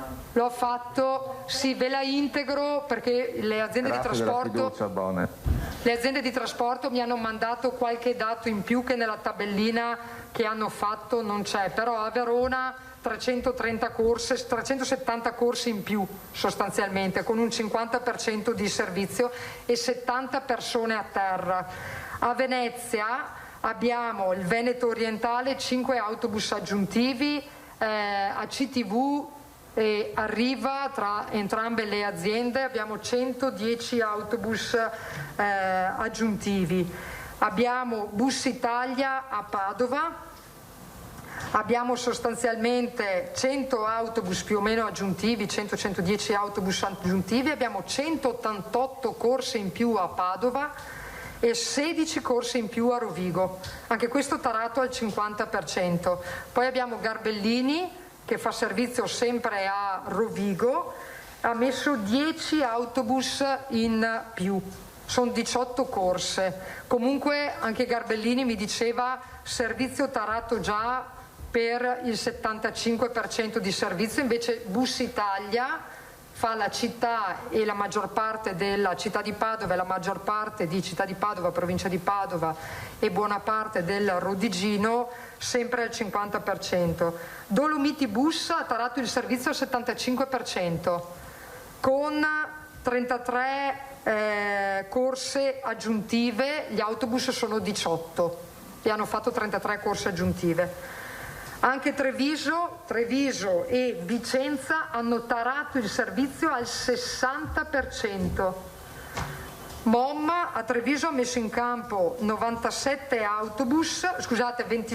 autobus aggiuntivi e sono 97 corse supplementari con 57 stewards a terra. Dolomiti Bus 15 persone a terra che non ve l'ho dato. E Vicenza sempre al 60% abbiamo 134 autobus aggiuntivi con 260 corse in più e 41 persone di supporto. A queste 41 persone di supporto, piuttosto che agli stewards, diciamo, che vengono chiamati, c'era protezione civile, polizia locale, forze dell'ordine, insomma è stato messo in campo un dispiegamento di forze non indifferente. Quindi al di là del cercare di capire i ragazzi il numero di autobus presenti, insomma vi ho detto anche la settimana scorsa, ho caldeggiato le aziende di trasporto affinché rendano il più trasparenti possibili tutte le corse sia ordinarie che straordinarie.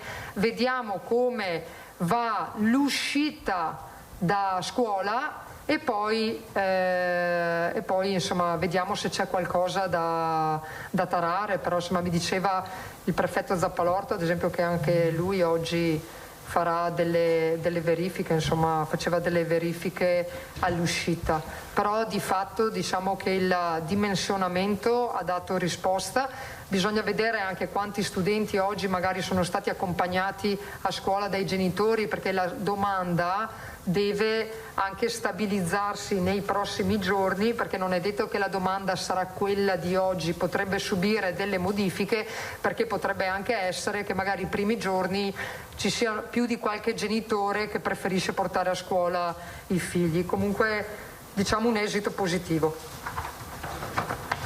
Grazie Assessore. Domande. Fois, Media Nord-Est. Buongiorno Assessore, volevo chiederle, visto che era uno dei grossi interrogativi, come è stato l'impatto sul traffico, soprattutto per quello che riguarda città come Padova, Verona, Mestre, insomma le più grandi. Allora, da stamattina ho avuto qualche ritorno, diciamo con qualche criticità su Mestre. Per quanto riguarda gli altri servizi delle altre città, molto probabilmente essendo comunque tarato il servizio sul 50%,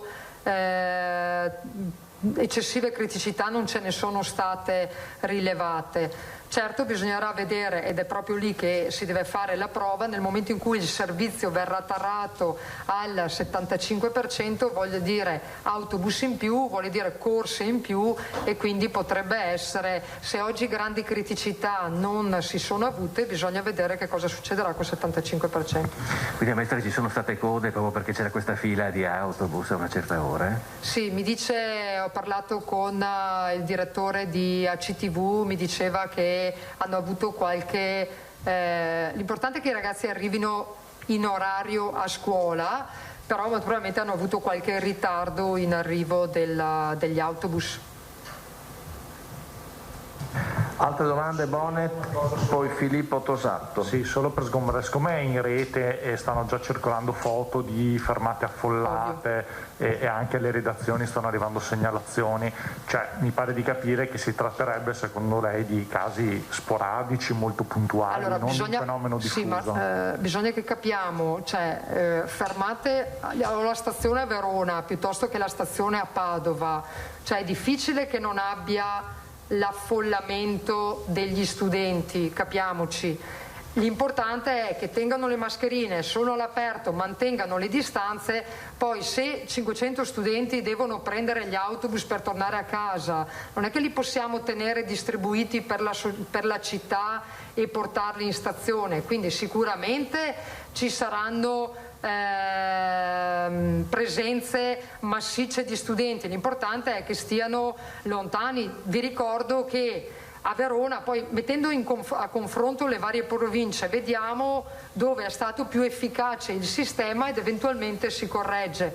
Verona è stata l'unica provincia che ha applicato le 8 e le 9:30, quindi spezzando gli orari, anche modificando l'orario d'uscita a Verona, perché vengono anche fatta slittare l'orario d'uscita proprio per evitare gli assembramenti, perché il doppio orario è proprio per evitare che i ragazzi si assembrino alle fermate, nelle stazioni, piuttosto che davanti alle scuole. Allora, in questo senso, se non ho capito male, il doppio ingresso, la doppia uscita viene fatta in provincia di Verona dappertutto e in Riviera del Brenta, no? Se avevo capito bene, nel veneziano. Confermo. C'è la possibilità che questo venga progressivamente esteso anche alle altre province dalla prossima settimana? Allora, secondo me i prefetti raccolto, perché comunque il coordinamento del tavolo continua in capo ai prefetti. I prefetti raccolte le criticità nei primi giorni di riapertura della scuola, se vedono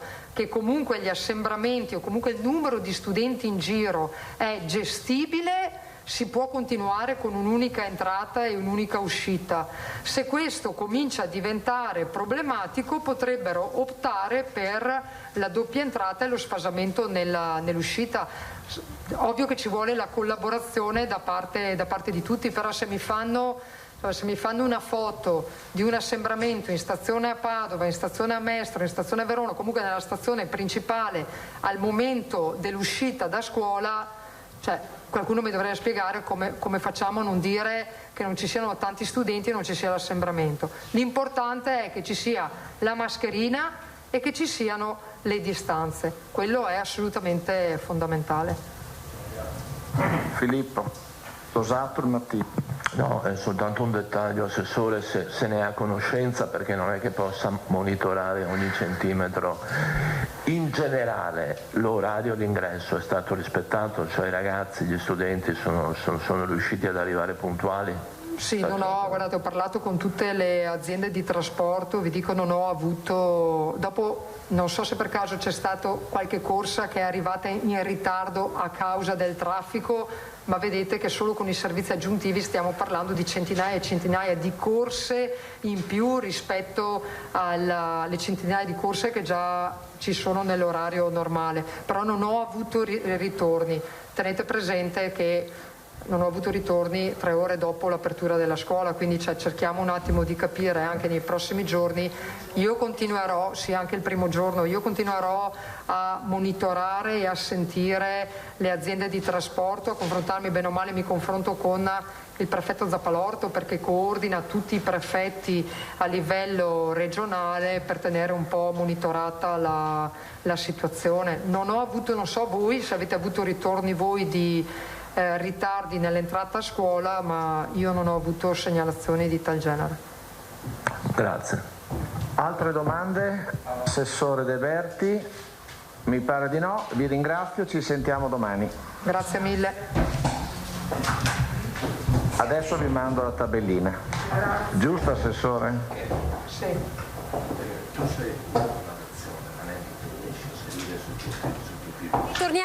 Ritorniamo in diretta. Avete sentito allora un ampio passaggio del Presidente Zaia sul colore della zona della nostra regione, ha fatto l'esempio decisamente calzante del semaforo. Non è che perché siamo diventati gialli, che poi il giallo non è un verde, allora deve essere considerato come un liberi tutti, ma c'è davvero il rischio concreto di poter tornare nel giro di una settimana in zona arancione. il Presidente ha anche chiarito che ogni venerdì la nostra regione sarà sottoposta al controllo sulla base dei 21 parametri dal Comitato Tecnico Scientifico e quindi c'è la possibilità che si possa tornare davvero in una settimana ad essere arancioni, quindi attenzione rispetto delle norme anti-Covid. E poi è stato chiarito che il calendario vaccinale è stato rivisto a causa della definizione di congruità per quanto riguarda il vaccino di AstraZeneca che secondo AIFA deve essere somministrato per avere un'ottima percentuale di copertura fino ai 55 anni, quindi la Regione anche per seguire insomma quelli che sono i dettami nazionali ha dovuto ritarare il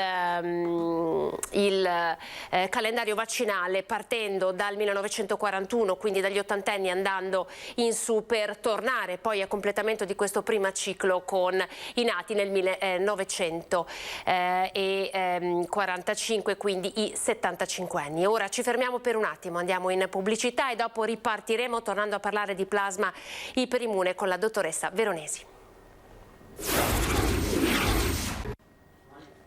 Eccoci, siamo di nuovo in onda. Avete sentito il punto stampa del Presidente Zaia che ha fatto il punto sulla campagna vaccinale, di fatto un po' spostando le date sulla base anche dei nuovi criteri stabiliti da AIFA, e poi l'esempio, no, del semaforo, perché oggi è il primo giorno in cui il Veneto è tornato ad essere giallo, quindi bar e ristoranti riaprono finalmente le serrande, i ragazzi tornano in classe. L'assessore De Berti ha spiegato insomma che sostanzialmente questa mattina in tutto il Veneto la situazione è stata sotto controllo, con il rientro per il 50% degli studenti nelle loro classi, ma di questo parleremo tra pochissimo proprio con il direttore di MOM, Mobilità di Marca, per capire un po' come andate. Ci collegheremo anche con Cristian Arboit, ma volevo riprendere brevemente la chiacchierata che stavamo facendo prima del punto stampa con la dottoressa Veronesi, primario del Centro Trasfusionale di Treviso. Dottoressa, ancora buongiorno. Buongiorno. Allora, ci siamo lasciati sulle caratteristiche del buon donatore di plasma iperimmune. Se possiamo ancora brevemente spiegare ai cittadini come funziona. Ovviamente deve esserci una pregressa malattia per SARS-CoV-2 e quindi una guarigione documentata con test antigenici ma anche con test molecolari. Devono passare 14 giorni e quindi se vengono rispettati i criteri di reclutamento, l'aspirante donatore può appunto divenire donatore. Quali sono i criteri di reclutamento? Sono ovviamente la maggiore età, fino a 65 anni, uno stato di buona salute, l'assenza di comorbidità e quindi la negatività per sierologie come HCV, HBV, quindi virus dell'epatite, il virus dell'AIDS. Se queste fasi vengono appunto superate, il donatore procede con una valutazione anche del suo titolo anticorpale. Come si diceva, non tutti rispondono nella stessa maniera. Certo. Alcuni donatori, alcuni ex pazienti quindi hanno risposto e rispondono con una titolazione molto elevata che si mantiene nel tempo, abbiamo potuto vedere in quest'arco di anno, mentre altri hanno una titolazione bassa che magari appunto decresce nel tempo, come alcuni addirittura un'assenza di risposta immunologica. Quindi per il reclutamento gli studi che appunto sono stati preliminari ovviamente nella zona pandemica che per prima è stata colpita e quindi nella Cina hanno dimostrato come il cut-off per una immunoterapia passiva efficace sia appunto pari, uguale o superiore a 160 unità internazionali. Alcuni donatori però possono avere un titolo anticorpale più basso e quindi tipo O180 per esempio, ma possono essere le loro unità di plasma possono essere associate fino ad raggiungere una titolazione pari uguale a 160. In questo modo abbiamo trattato con efficacia terapeutica un numero molto rilevante per quanto riguarda la regione Veneto. Ricordiamo che è una delle poche regioni che ha costituito costituito la biobanca. In generale il Veneto ha trattato circa 1250 pazienti e Treviso, la marca trevigiana Cafoncello, è al secondo posto, in seconda posizione, per aver trattato circa 140 pazienti, somministrando loro circa 400 frazioni terapeutiche appunto di plasma iperimmune, ovviamente con successo.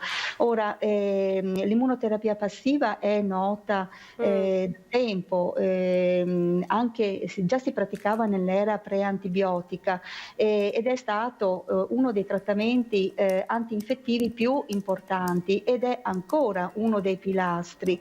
In questo momento dove non c'è un farmaco target anti-SARS-CoV-2, con il cortisone, con l'eparina a basso peso molecolare e con i vari trials sperimentali, l'immunoterapia passiva si inserisce in un contesto appunto francamente terapeutico. Senta, dottoressa, abbiamo sentito, dottoressa, nominare al presidente Zaia gli anticorpi monoclonali, no? Visto che anticorpi è la parola, forse la parola più importante, quella fondamentale, no? Che poi sono gli stessi che si formano nelle persone guarite, che possono donare il plasma che diventa dunque iperimmune, che dà un'immunità. Questi anticorpi monoclonali come funzionano e che cosa ci dobbiamo aspettare? Gli anticorpi monoclonali sono innanzitutto anticorpi che possono avere una origine, si parla di immunoterapia specifica, per esempio il siero antitetanico. Quindi si riesce ad isolare da pazienti che hanno sofferto, che hanno avuto appunto e che hanno contratto il tetano, le immunoglobuline specifiche. Questa è una forma di immunoterapia sempre passiva, ma appunto dove l'unità dove gli anticorpi monoclonali risultano essere stati tutti di un unico tipo. Questa è la differenza fra appunto la immunoterapia passiva polivalente, nel senso che noi prendiamo il plasma tout court da un paziente, quindi con gli anticorpi anti-SARS iniettiamo anche gli anticorpi anti-rosolia, per esempio, mi viene da dire, piuttosto che la varicella, se quel paziente nella sua giovane età aveva avuto queste malattie. Ecco, gli anticorpi monoclonali possono quindi essere, come l'immunoprofilassi anti-D, l'anti-RH, possono essere ottenuti da un pool di pazienti affetti appunto da antitetano oppure appunto da malattia emolitica del bambino nel caso dell'immunoprofilassi anti-D per l'RH, no? Ecco, le mamme zero negative. Sono sempre emoderivati. Invece l'altra possibilità è quella di avere anticorpi monoclonali chimerici, vengono chiamati, cioè che hanno una parte umana, che di solito appunto è quella che riconosce il sito antigenico del peptide immunodominante dell'antigene, in questo specifico caso della spike, che vengono montati però su una struttura non umana. Senta, dottoressa, per provare anche a lanciare un messaggio, parlare con il linguaggio delle persone che ci stanno seguendo, secondo lei quanto possiamo sperare in questi anticorpi monoclonali come antidoto di guarigione, sia come tempistiche che anche proprio come platea di persone che possono raggiungere, come efficacia? L'anticorpo monoclonale, il gold standard dell'anticorpo monoclonale è proprio l'identificazione di un determinato pezzettino dello spike, in questo caso, no? Ecco. Per cui l'anticorpo monoclonale è assolutamente tarato su quella ricerca specifica di quel pezzettino di proteina spike.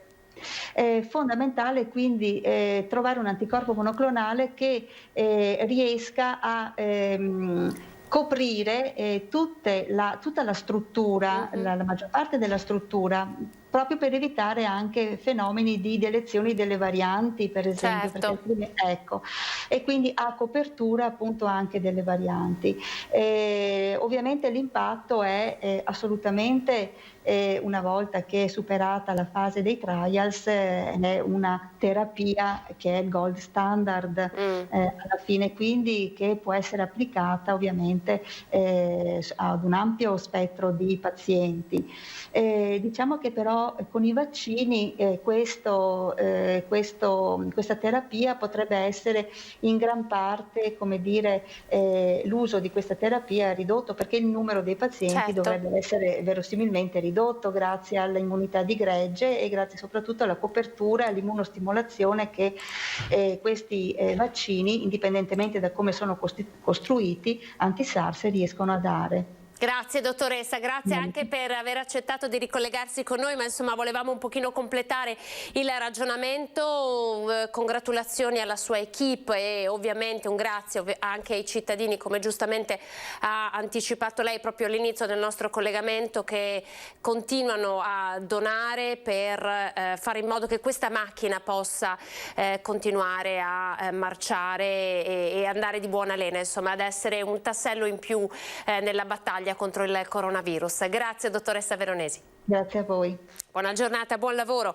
Allora, intanto vi anticipo, no? Questa sera torna Ring alle 21:15, tantissimi temi caldi della giornata, come è andata la riapertura delle scuole, finalmente le attività economiche tornano in qualche modo a rialzare le serrande, si torna alla normalità, ma non è un liberi tutti, come ha già detto Zaia. Gli ospiti di Ferdinando Avarino questa sera saranno Roberto Papetti, direttore del Gazzettino, poi Fabio Bui, presidente della provincia di Padova, Alberto Villanova per la Lega Nord, l'onorevole Sara Moretto di Italia Viva, l'onorevole Raffaele Raduzzi, Movimento 5 Stelle, e Ines Marini, presidente della Corte d'Appello di Venezia. Al centro della discussione ovviamente anche questa fase delicatissima che sta attraversando il nostro paese con la crisi di governo. Vi ricordo che oggi c'è il grande tavolo sostanzialmente della maggioranza, la maggioranza che prova a capire quali sono le condizioni per ritornare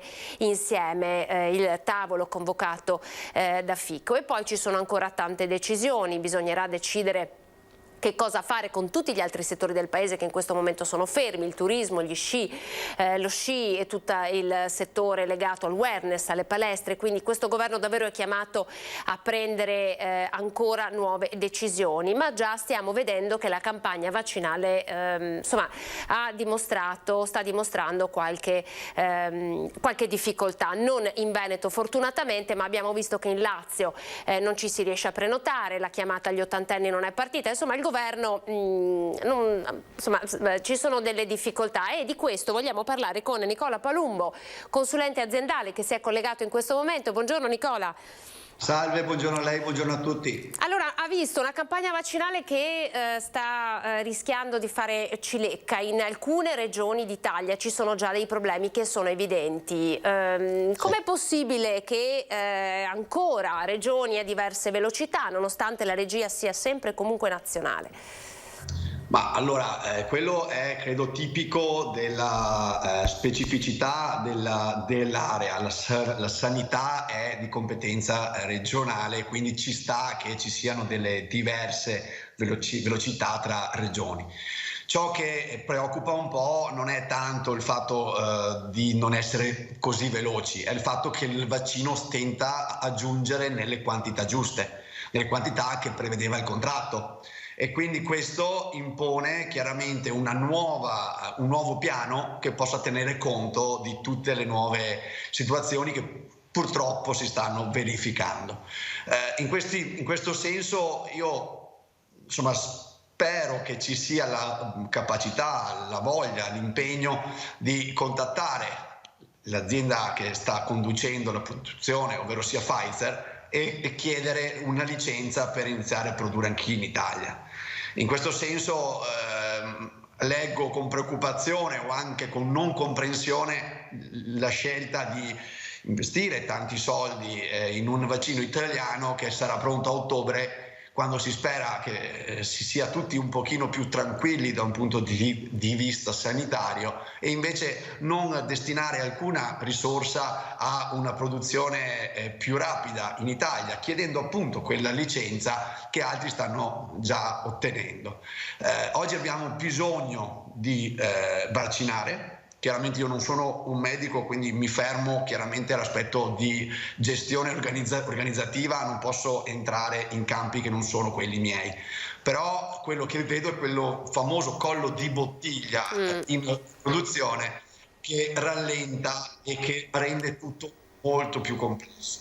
Dobbiamo agire lì, dobbiamo contattare Pfizer, chiedere come si può avere una licenza per produrre, perché le dosi servono per rispettare anche i tempi tra la prima e la seconda iniezione. Quindi su questo tema credo che si debba puntare molto. Palumbo, secondo lei, mi perdoni, di fronte ad un'emergenza noi possiamo anche eliminare tutta la questione brevetti e di fronte all'emergenza acquisire direttamente i brevetti, come mi pare fu già fatto in un'altra situazione di emergenza sanitaria mondiale? È possibile fare una cosa di questo tipo?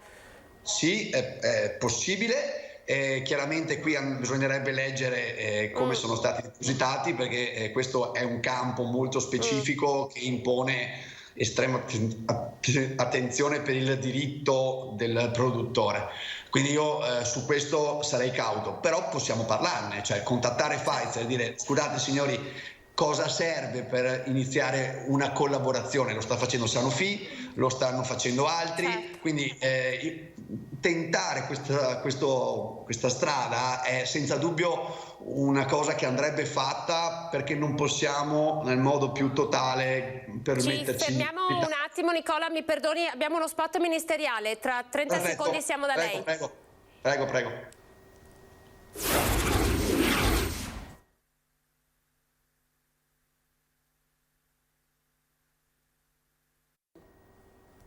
Eccoci, siamo di nuovo in onda. Nicola Palumbo, consulente aziendale, stiamo facendo una chiacchierata, buongiorno, ben ritrovato, stiamo facendo la chiacchierata appunto sulla campagna vaccinale, sul ruolo del governo che potrebbe probabilmente imporsi in maniera diversa nei confronti di questa azienda farmaceutica, perché che ha messo in tilt, insomma ha costretto il governo a riconsiderare, reiterare nuovamente il piano vaccini. Poi insomma anche la Fidia, l'azienda tutta veneta di Abano Terme, si era detta disponibile ad una produzione interna, quindi c'è qualche anello della catena che sta saltando? Sicuramente, e mi faccia dire che poi questa crisi politica che stiamo vedendo purtroppo da tanti giorni non aiuta. Non abbiamo un governo e quindi non abbiamo la possibilità di essere sul pezzo, ci manca chi decide. E questa cosa, mi perdoni, è piuttosto grave, poco comprensibile ai più.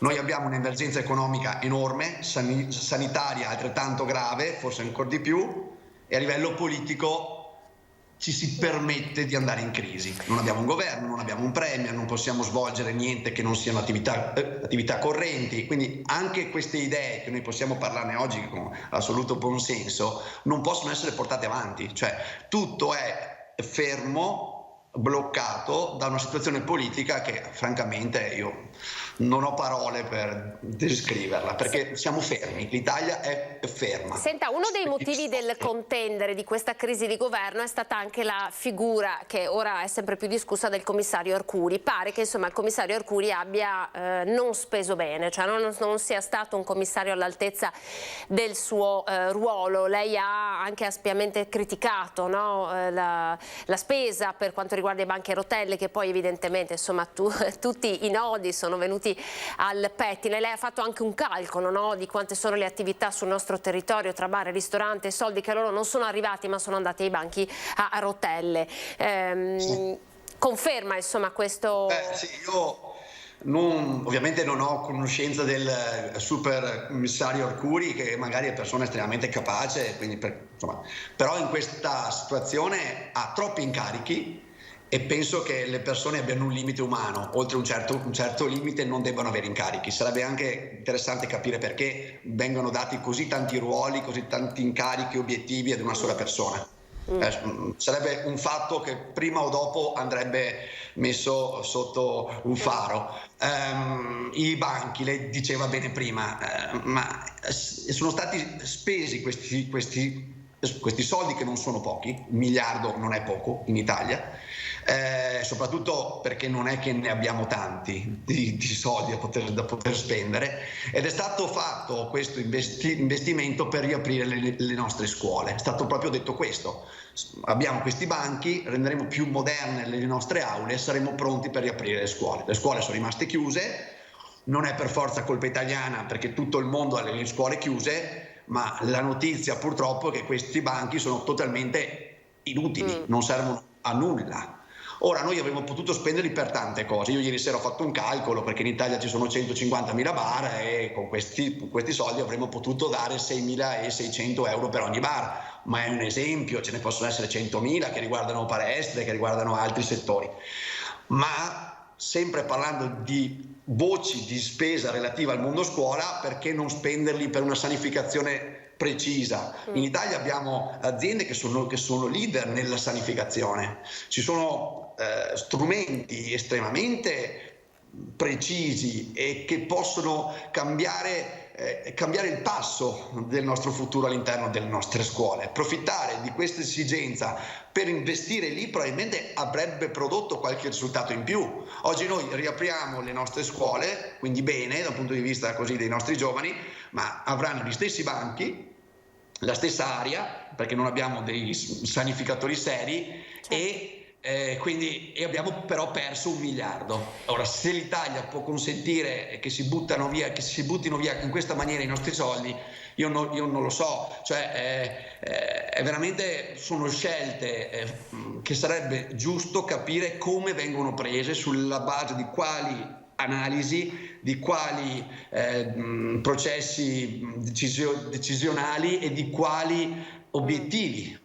Perché abbiamo comprato questi banchi? Per rendere le nostre aule più moderne. Oddio, c'è una pandemia in corso, io avrei magari speso altrove. Quindi secondo lei l'errore è stato anche magari la scelta? Allora, Arcuri è un manager politico con esperienza ma non sanitaria, quindi secondo lei da consulente aziendale l'errore è stato avere un manager con troppe competenze e non le competenze specifiche?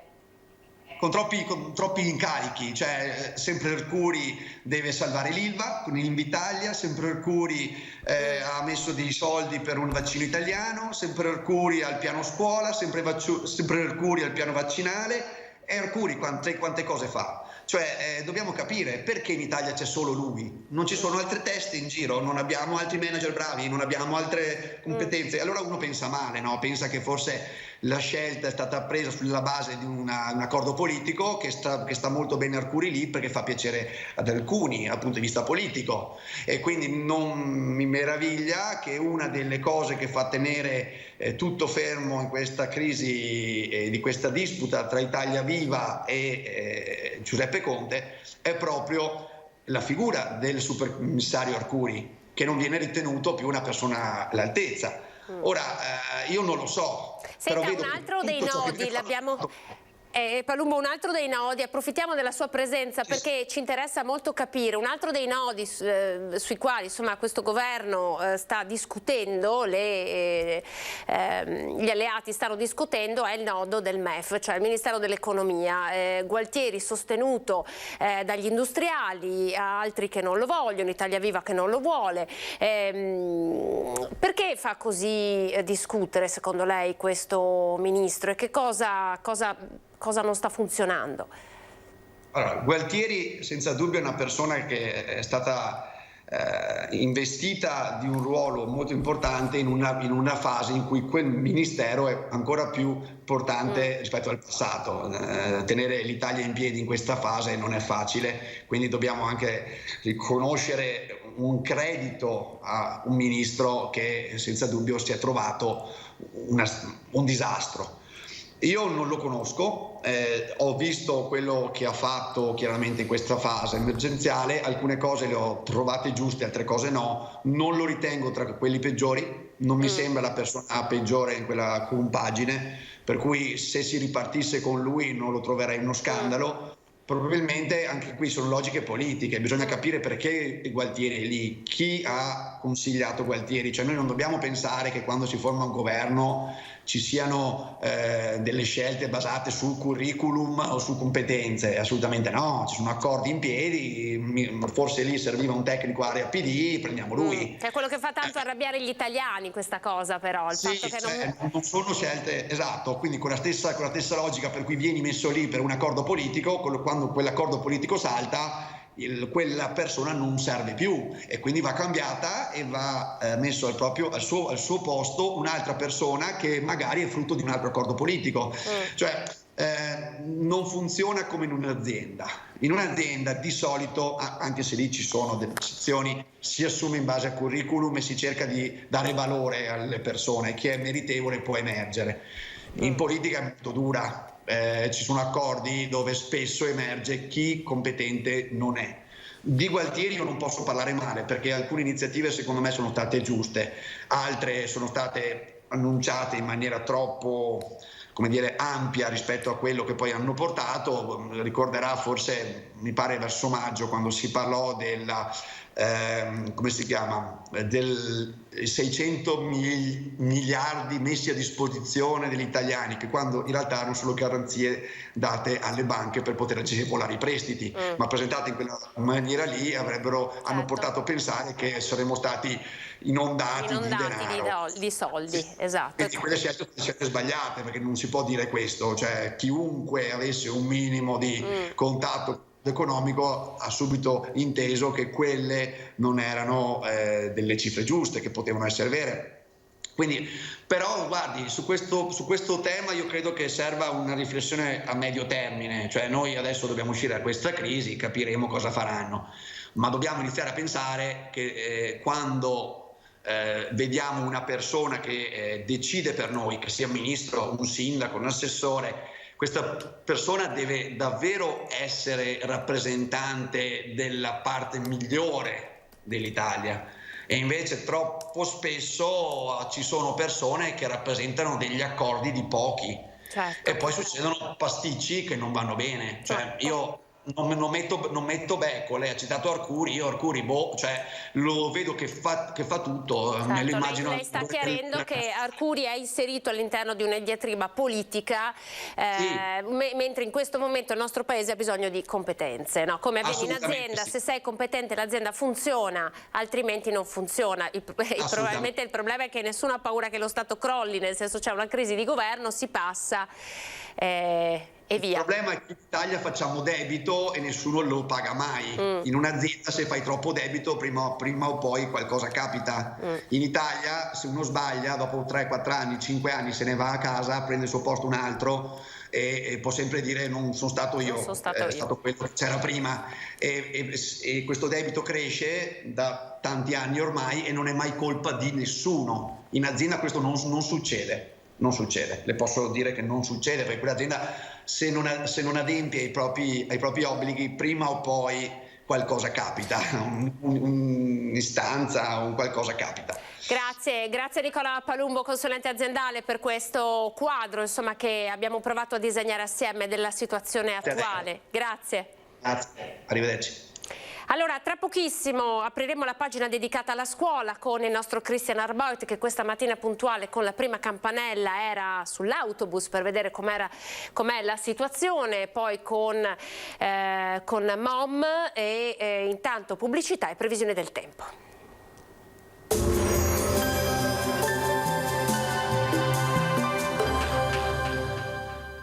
Benetton, centro assistenza tecnica per caldaia a gas, condizionatori e termoregolazioni. Dal 1976, al vostro servizio con professionalità e cortesia.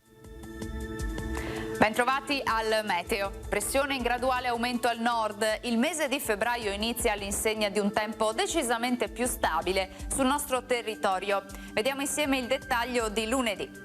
Sul Veneto situazione più tranquilla rispetto al weekend, avremo infatti un tempo asciutto e anche maggiormente soleggiato. Il cielo si presenterà al massimo poco nuvoloso, salvo per locali addensamenti e anche per qualche foschia o nebbia in pianura nelle ore più fredde della giornata. Vediamo anche le temperature che saranno sostanzialmente stazionarie, minime tra lo 0 e i 3 gradi, massime invece fino ai 7 gradi. Stessa situazione poi anche sul Friuli Venezia Giulia, non mancherà la presenza del sole, il cielo sarà sereno solo con qualche nube in più in corrispondenza dei monti. Temperature minime fino ai 3 gradi, massime invece fino a 5-8 gradi. Uno sguardo infine alla situazione del Trentino Alto Adige, anche qui sarà soleggiato con qualche foschia sui settori meridionali della regione, locali nevicate sotto i 1000 metri sui confini alpini. Temperature minime intorno a 1 grado, massime fino ai 7 gradi. Dal meteo per ora è tutto, arrivederci al prossimo aggiornamento.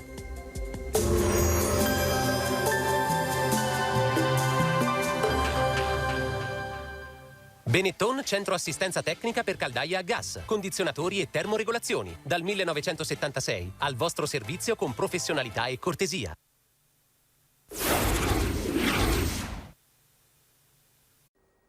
Ben ritrovati, siamo di nuovo in onda. Lunedì 1 di febbraio inizia questo mese con un Veneto in zona gialla, si riparte, si prova a ripartire e chi è tornato in classe oggi sono gli studenti delle scuole superiori. Noi ci colleghiamo subito con Christian Arboit che questa mattina al suono della campanella, anzi prima per verificare come è andata la situazione con i trasporti, era alle fermate dei bus e pare che sia anche salito sull'autobus. Christian, buongiorno. Sì, buongiorno Anna, sono ritornato un po' giovane anch'io per certi versi, diciamo che è andata bene, non è stato particolarmente caotico né ordinato, è stata una mattina impegnativa, del resto i numeri nella Marca sono numeri alti, parliamo di 21.000 studenti di fatto che sono rientrati in classe, la metà esatta di quei 42.000 studenti trevigiani che frequentano gli istituti superiori della Marca. Parliamo di 34 istituti suddivisi in 90 plessi, quindi dobbiamo fare i conti con la logistica di 90 scuole superiori, non solo a Treviso città ovviamente, ma anche a Castelfranco, Montebelluna, Oderzo, Conegliano e quant'altro. Diciamo che il momento più critico, forse lo vedete anche dalle immagini, è stato alle 7:30, l'ora di punta, soprattutto in via Roma, ma poi te lo dirà anche il presidente di MOM Colladon, che so sarà tuo ospite. Diciamo che alle 7:30 tanti studenti si sono riversati sui primi pullman disponibili. In realtà i mezzi ci sono e c'erano per contenerli tutti. Diciamo che il problema principale che si è registrato è quello dell'assembramento alla fermata dell'autobus più che sull'autobus, perché sono entrati in funzione anche gli steward, i famosi steward, coadiuvati dalla polizia locale, non solo a Treviso ma anche in tutti gli altri centri della Marca, e anche dai volontari della protezione civile, che hanno cercato di indicare ai giovani, agli studenti il percorso migliore.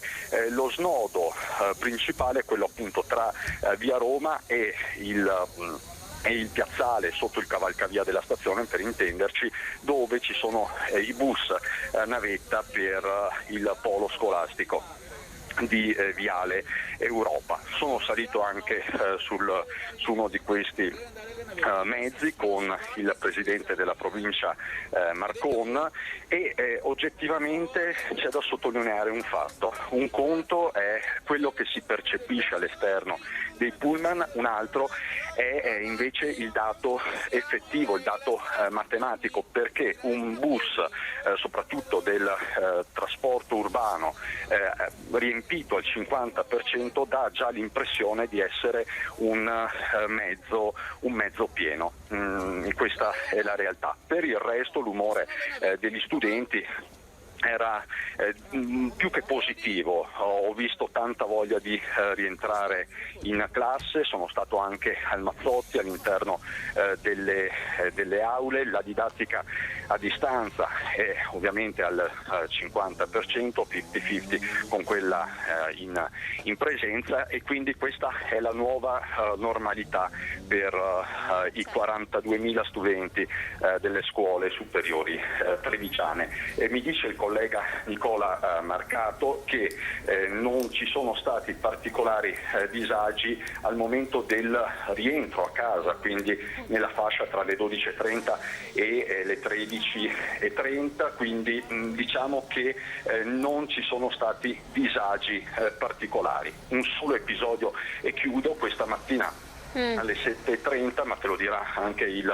presidente di MOM, una signora senza mascherina ha chiesto appunto di contare i ragazzi su di un pullman, cosa che è stata fatta, e poi si è scoperto che il pullman era assolutamente in regola per i motivi appunto ai quali ti accennavo prima. Grazie Cristian, infatti la questione della percezione non è una questione da sottovalutare, ne parleremo proprio ora. Grazie per questo intervento telefonico Cristian, buon lavoro. Parleremo esattamente di questo con Giacomo Coladon, presidente Mobilità di Marca, MOM Treviso, che è già collegato con noi. Buongiorno Presidente. Buongiorno a lei, grazie dell'invito. Allora, ha sentito che cosa ha detto il nostro collega, che proprio è salito in autobus, ha visto la situazione, ha visto anche le immagini. È vero che ad occhio nudo sembra di vedere un autobus pieno, ma in realtà la capienza è rispettata. Pare che, insomma, ha detto anche l'assessore De Berti, l'organico è stato ampiamente potenziato. Chiedo anche a lei un bilancio, so che c'era anche lei stamattina. Sì, c'ero anch'io con il giornalista Alboit, quindi abbiamo visto assieme l'evolversi della situazione. A parte un piccolo problema in via Roma, la situazione su tutta la provincia di Treviso è stata più che normale.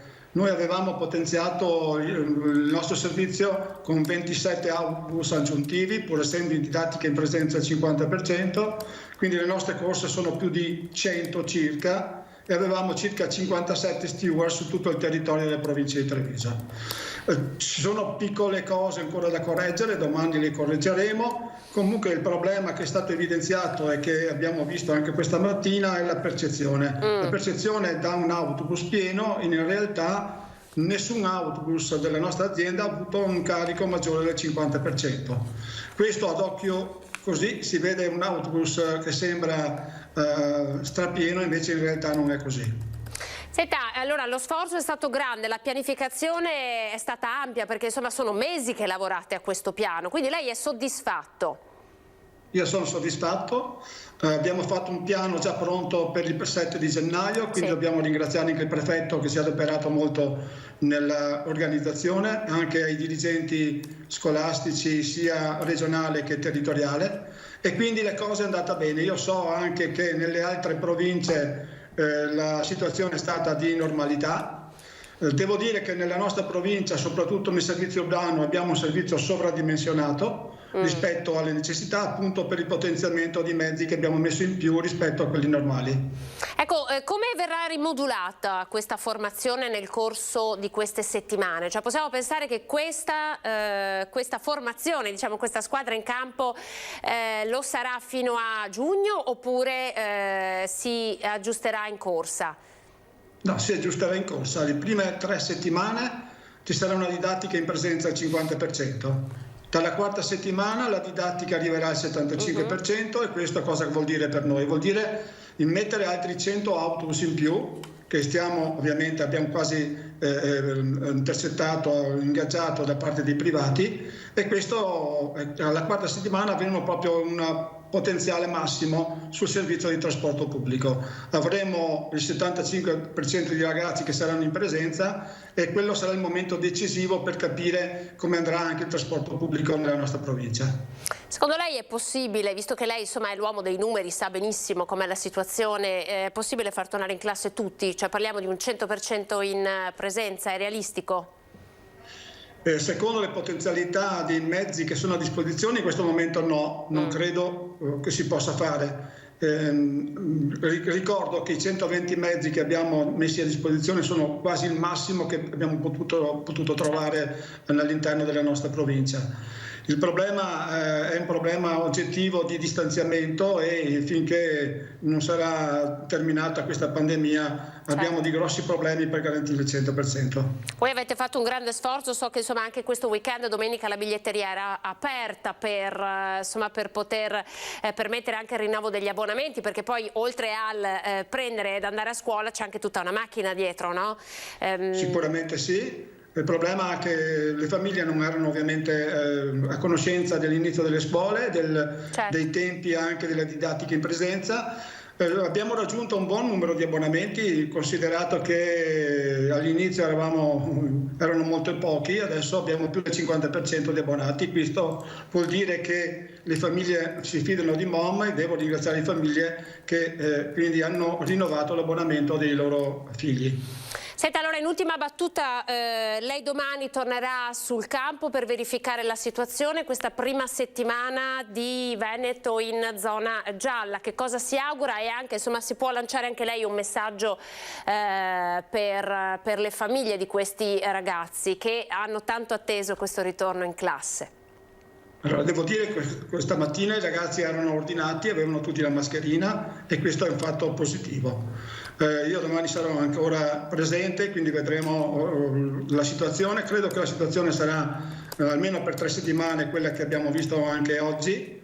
Cercheremo di migliorare i punti dove ci sono state delle criticità e sicuramente poi la 4ª settimana sarà il momento decisivo per quanto riguarda il trasporto pubblico. Devo dire che, ripeto ancora, che la percezione sull'affollamento è una percezione diversa dai numeri e questo è un dato che bisogna mettere in considerazione. Quindi. Grazie Giacomo Colladonna per essersi collegato con noi, complimenti per il grosso lavoro. Complimenti per il grosso lavoro che avete fatto, perché insomma il Veneto anche in questo caso può essere un modello davvero di organizzazione. Ci eravamo incontrati ancora un mese fa quando appunto voi eravate pronti, poi è arrivata l'ordinanza, ma insomma ci auguriamo davvero che possa essere un buon inizio questo e che non si debba tornare indietro. Buon lavoro. Grazie di tutto, grazie a voi. Allora andiamo a vedere a Padova invece com'è andata con il servizio proprio realizzato oggi dalla redazione di Padova per la riapertura delle scuole. Avete sentito anche qui, come ha detto l'assessore De Berti, 126 se non sbaglio i mezzi in più messi in campo con un potenziamento enorme di corse.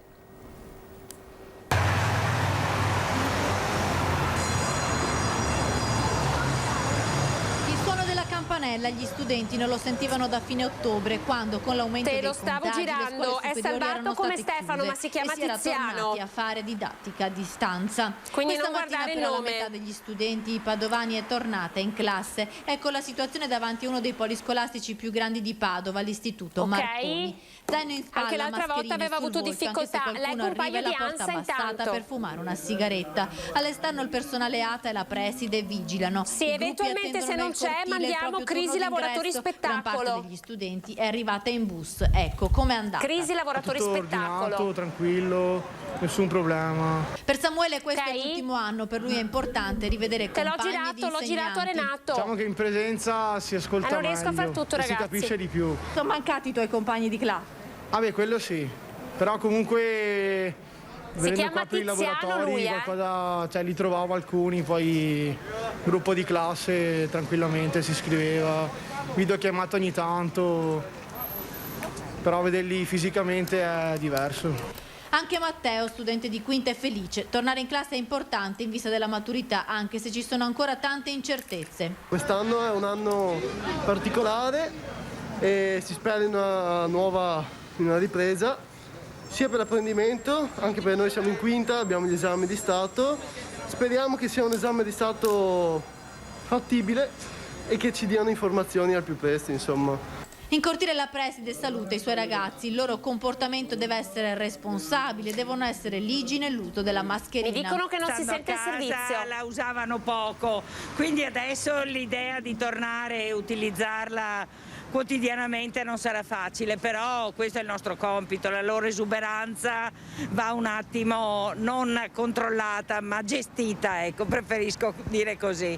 Alle fermate arrivano i bus dedicati al trasporto verso le scuole. Sono quasi 20.000 gli studenti padovani che tornano in classe oggi. Da questa mattina sono attive le corse aggiuntive che segnalano i percorsi verso i principali poli scolastici della città e gli steward alle fermate. Si riparte con la speranza di non dover più chiudere, si spera, soprattutto nei vaccini agli insegnanti. Sì, gli insegnanti sono molto spaventati e sono anche una popolazione media piuttosto sopra i 50, quindi la paura del contatto vedendo le intemperanze dei giovani è elevata. Speriamo, qualcuno ha detto ci mettono nella fase 2, quindi dopo gli ottantenni come lavoratori a rischio, questo tranquillizzerebbe moltissimo la categoria.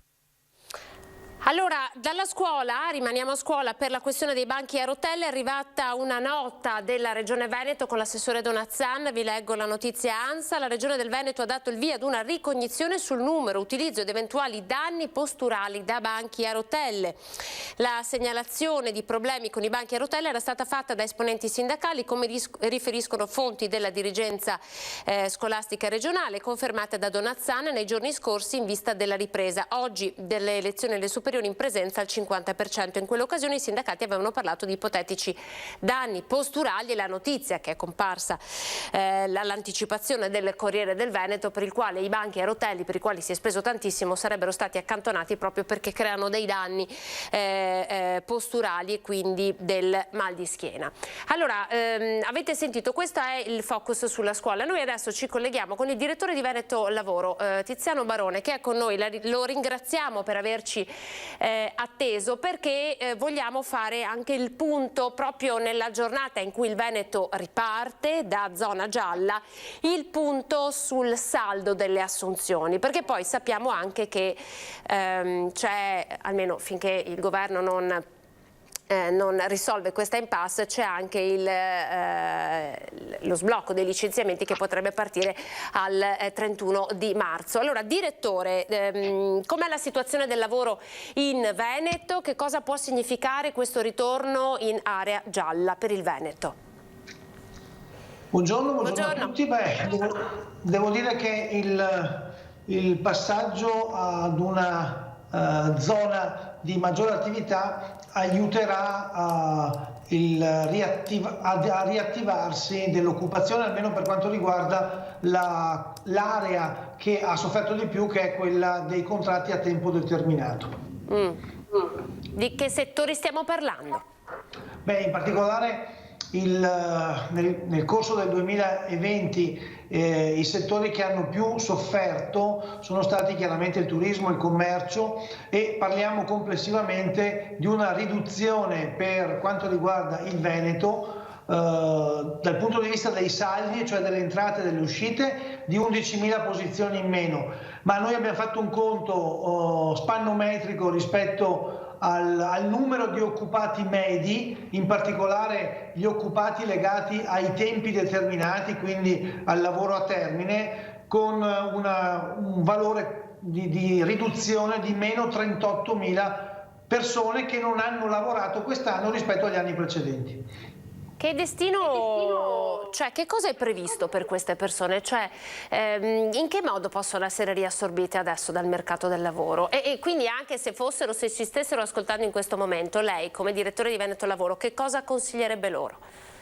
Beh, innanzitutto a tutte le persone che hanno perso lavoro e lo vogliono ricercare, direi innanzitutto di iscriversi ai centri per l'impiego, cioè di fare la dichiarazione di immediata disponibilità con la quale appunto le persone vengono prese in carico dai centri per l'impiego e da questo punto di vista seguire le strade che sono ormai come dire standard, legate sia alla partecipazione a offerte di lavoro, quindi alla candidatura su offerte di lavoro presenti sul mercato, sia alla partecipazione alle politiche attive volte soprattutto a rafforzare le competenze delle persone che hanno perso il lavoro.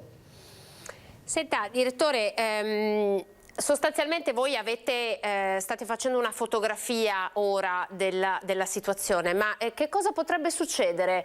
Cioè noi puntiamo ad una ripresa, no? Oggi è un Veneto in zona gialla, stanno arrivando i vaccini, cioè sostanzialmente il clima è quello, non possiamo definirlo frizzante, ma insomma siamo tutti convinti che si possa andare verso una lenta ma in qualche modo risalita.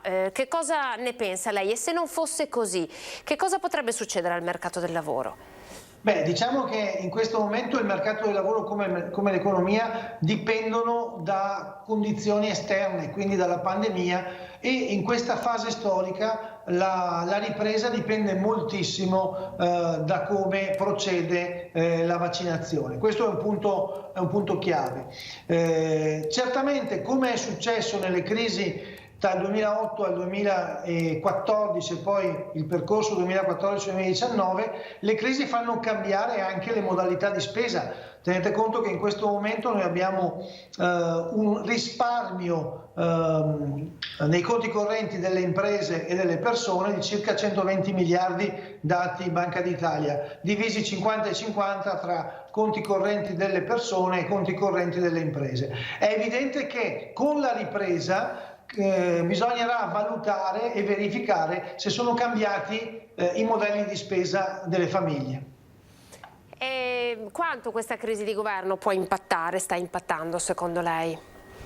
Ma certamente in questa fase non avere il comandante al comando e soprattutto nella direzione necessaria, soprattutto nella direzione necessaria a risolvere i problemi e soprattutto a velocizzare le risposte. Oggi avere o non avere i vaccini o fermare o non fermare un contenimento della pandemia sono fattori che vanno a provocare impatti sull'economia importanti dal punto di vista poi del recupero. Senta, ma le politiche per il lavoro che finora ha presentato il governo, poi è ovvio questo governo ha avuto a che fare con la pandemia, quindi, ma le politiche per il lavoro a lei soddisfano? Cioè la parte che è dedicata alla formazione e appunto alle politiche per il lavoro, ad esempio all'interno del programma Next Generation EU, come li valuta lei? Allora, per quanto riguarda le misure predisposte dal 28 febbraio ad oggi e quindi nel periodo della pandemia, di fatto il governo ha frenato, di conseguenza ha bloccato i licenziamenti e di conseguenza ha congelato la situazione. Le politiche del lavoro, essendo di competenza prevalentemente regionale, hanno continuato a operare proprio con l'aiuto e con l'energia delle regioni, utilizzando gli strumenti che le regioni hanno, il Fondo Sociale Europeo in particolare. E la nostra regione, attraverso sia la misura di garanzia giovani che l'assegno per il lavoro, offre a tutte le persone che non hanno lavoro ma che lo cercano una strada positiva per poter ritrovare il lavoro nel mercato del lavoro. Come stanno funzionando? Ad esempio conosciamo benissimo Garanzia Giovani, quali sono i numeri? Insomma, sta funzionando questa come misura? Sta funzionando perché è diventata una misura universalistica per la nostra regione, cioè sempre disponibile, che consente di operare per tutti i giovani sotto i 29 anni attraverso percorsi di formazione, di tirocinio, di aiuto all'inserimento al lavoro. Tenga conto che normalmente nel percorso ogni anno più o meno sono 20-25 mila i giovani che si iscrivono a questa misura, sono giovani che non hanno continuato gli studi oppure non hanno interesse a proseguire l'attività di istruzione superiore all'università e di conseguenza scelgono di trovare uno strumento di aiuto. Normalmente il 50% dei giovani che partecipano a questa iniziativa, a queste misure, trova lavoro nel tempo in modo stabile.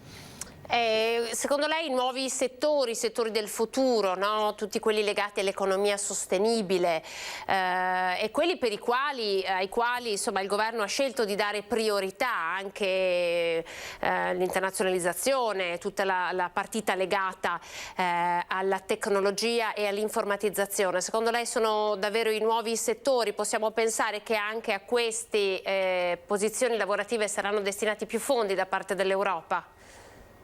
Guardi, la realtà è supera sempre la capacità anche delle istituzioni a volte di rappresentarla, per cui le opportunità sono sempre tante dal punto di vista dei settori. Una delle cose che però rimane sempre stabile, noi l'abbiamo rilevato dal 2008 in poi, è che nel tempo le regioni che sono competitive come la nostra vanno a polarizzare il mercato del lavoro tra alte e basse qualifiche, quindi è importante che le persone che entrano nel mercato del lavoro e che normalmente vanno a finire o nelle alte o nelle basse qualifiche prendano seriamente in considerazione il proprio percorso di formazione, affinché possano superare dalla fase di bassa qualifica ad andare alla fase di alta qualifica. Formazione necessaria, probabilmente la formazione in questo momento è davvero una cosa su cui puntare. Vogliamo dare qualche riferimento, anche il sito internet, per chi in questo momento ha bisogno di opportunità di questo tipo, per sapere insomma dove andare a focalizzarsi, dove trovarle?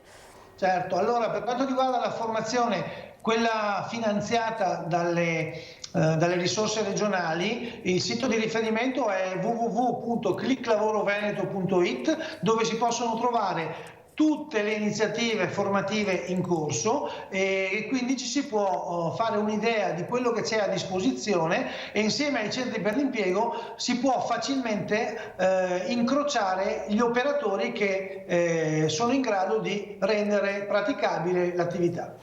Grazie direttore Tiziano Barone, direttore di Veneto Lavoro, grazie per essere stato in nostra compagnia in quest'ultima parte dell'edizione straordinaria. Grazie, buon lavoro.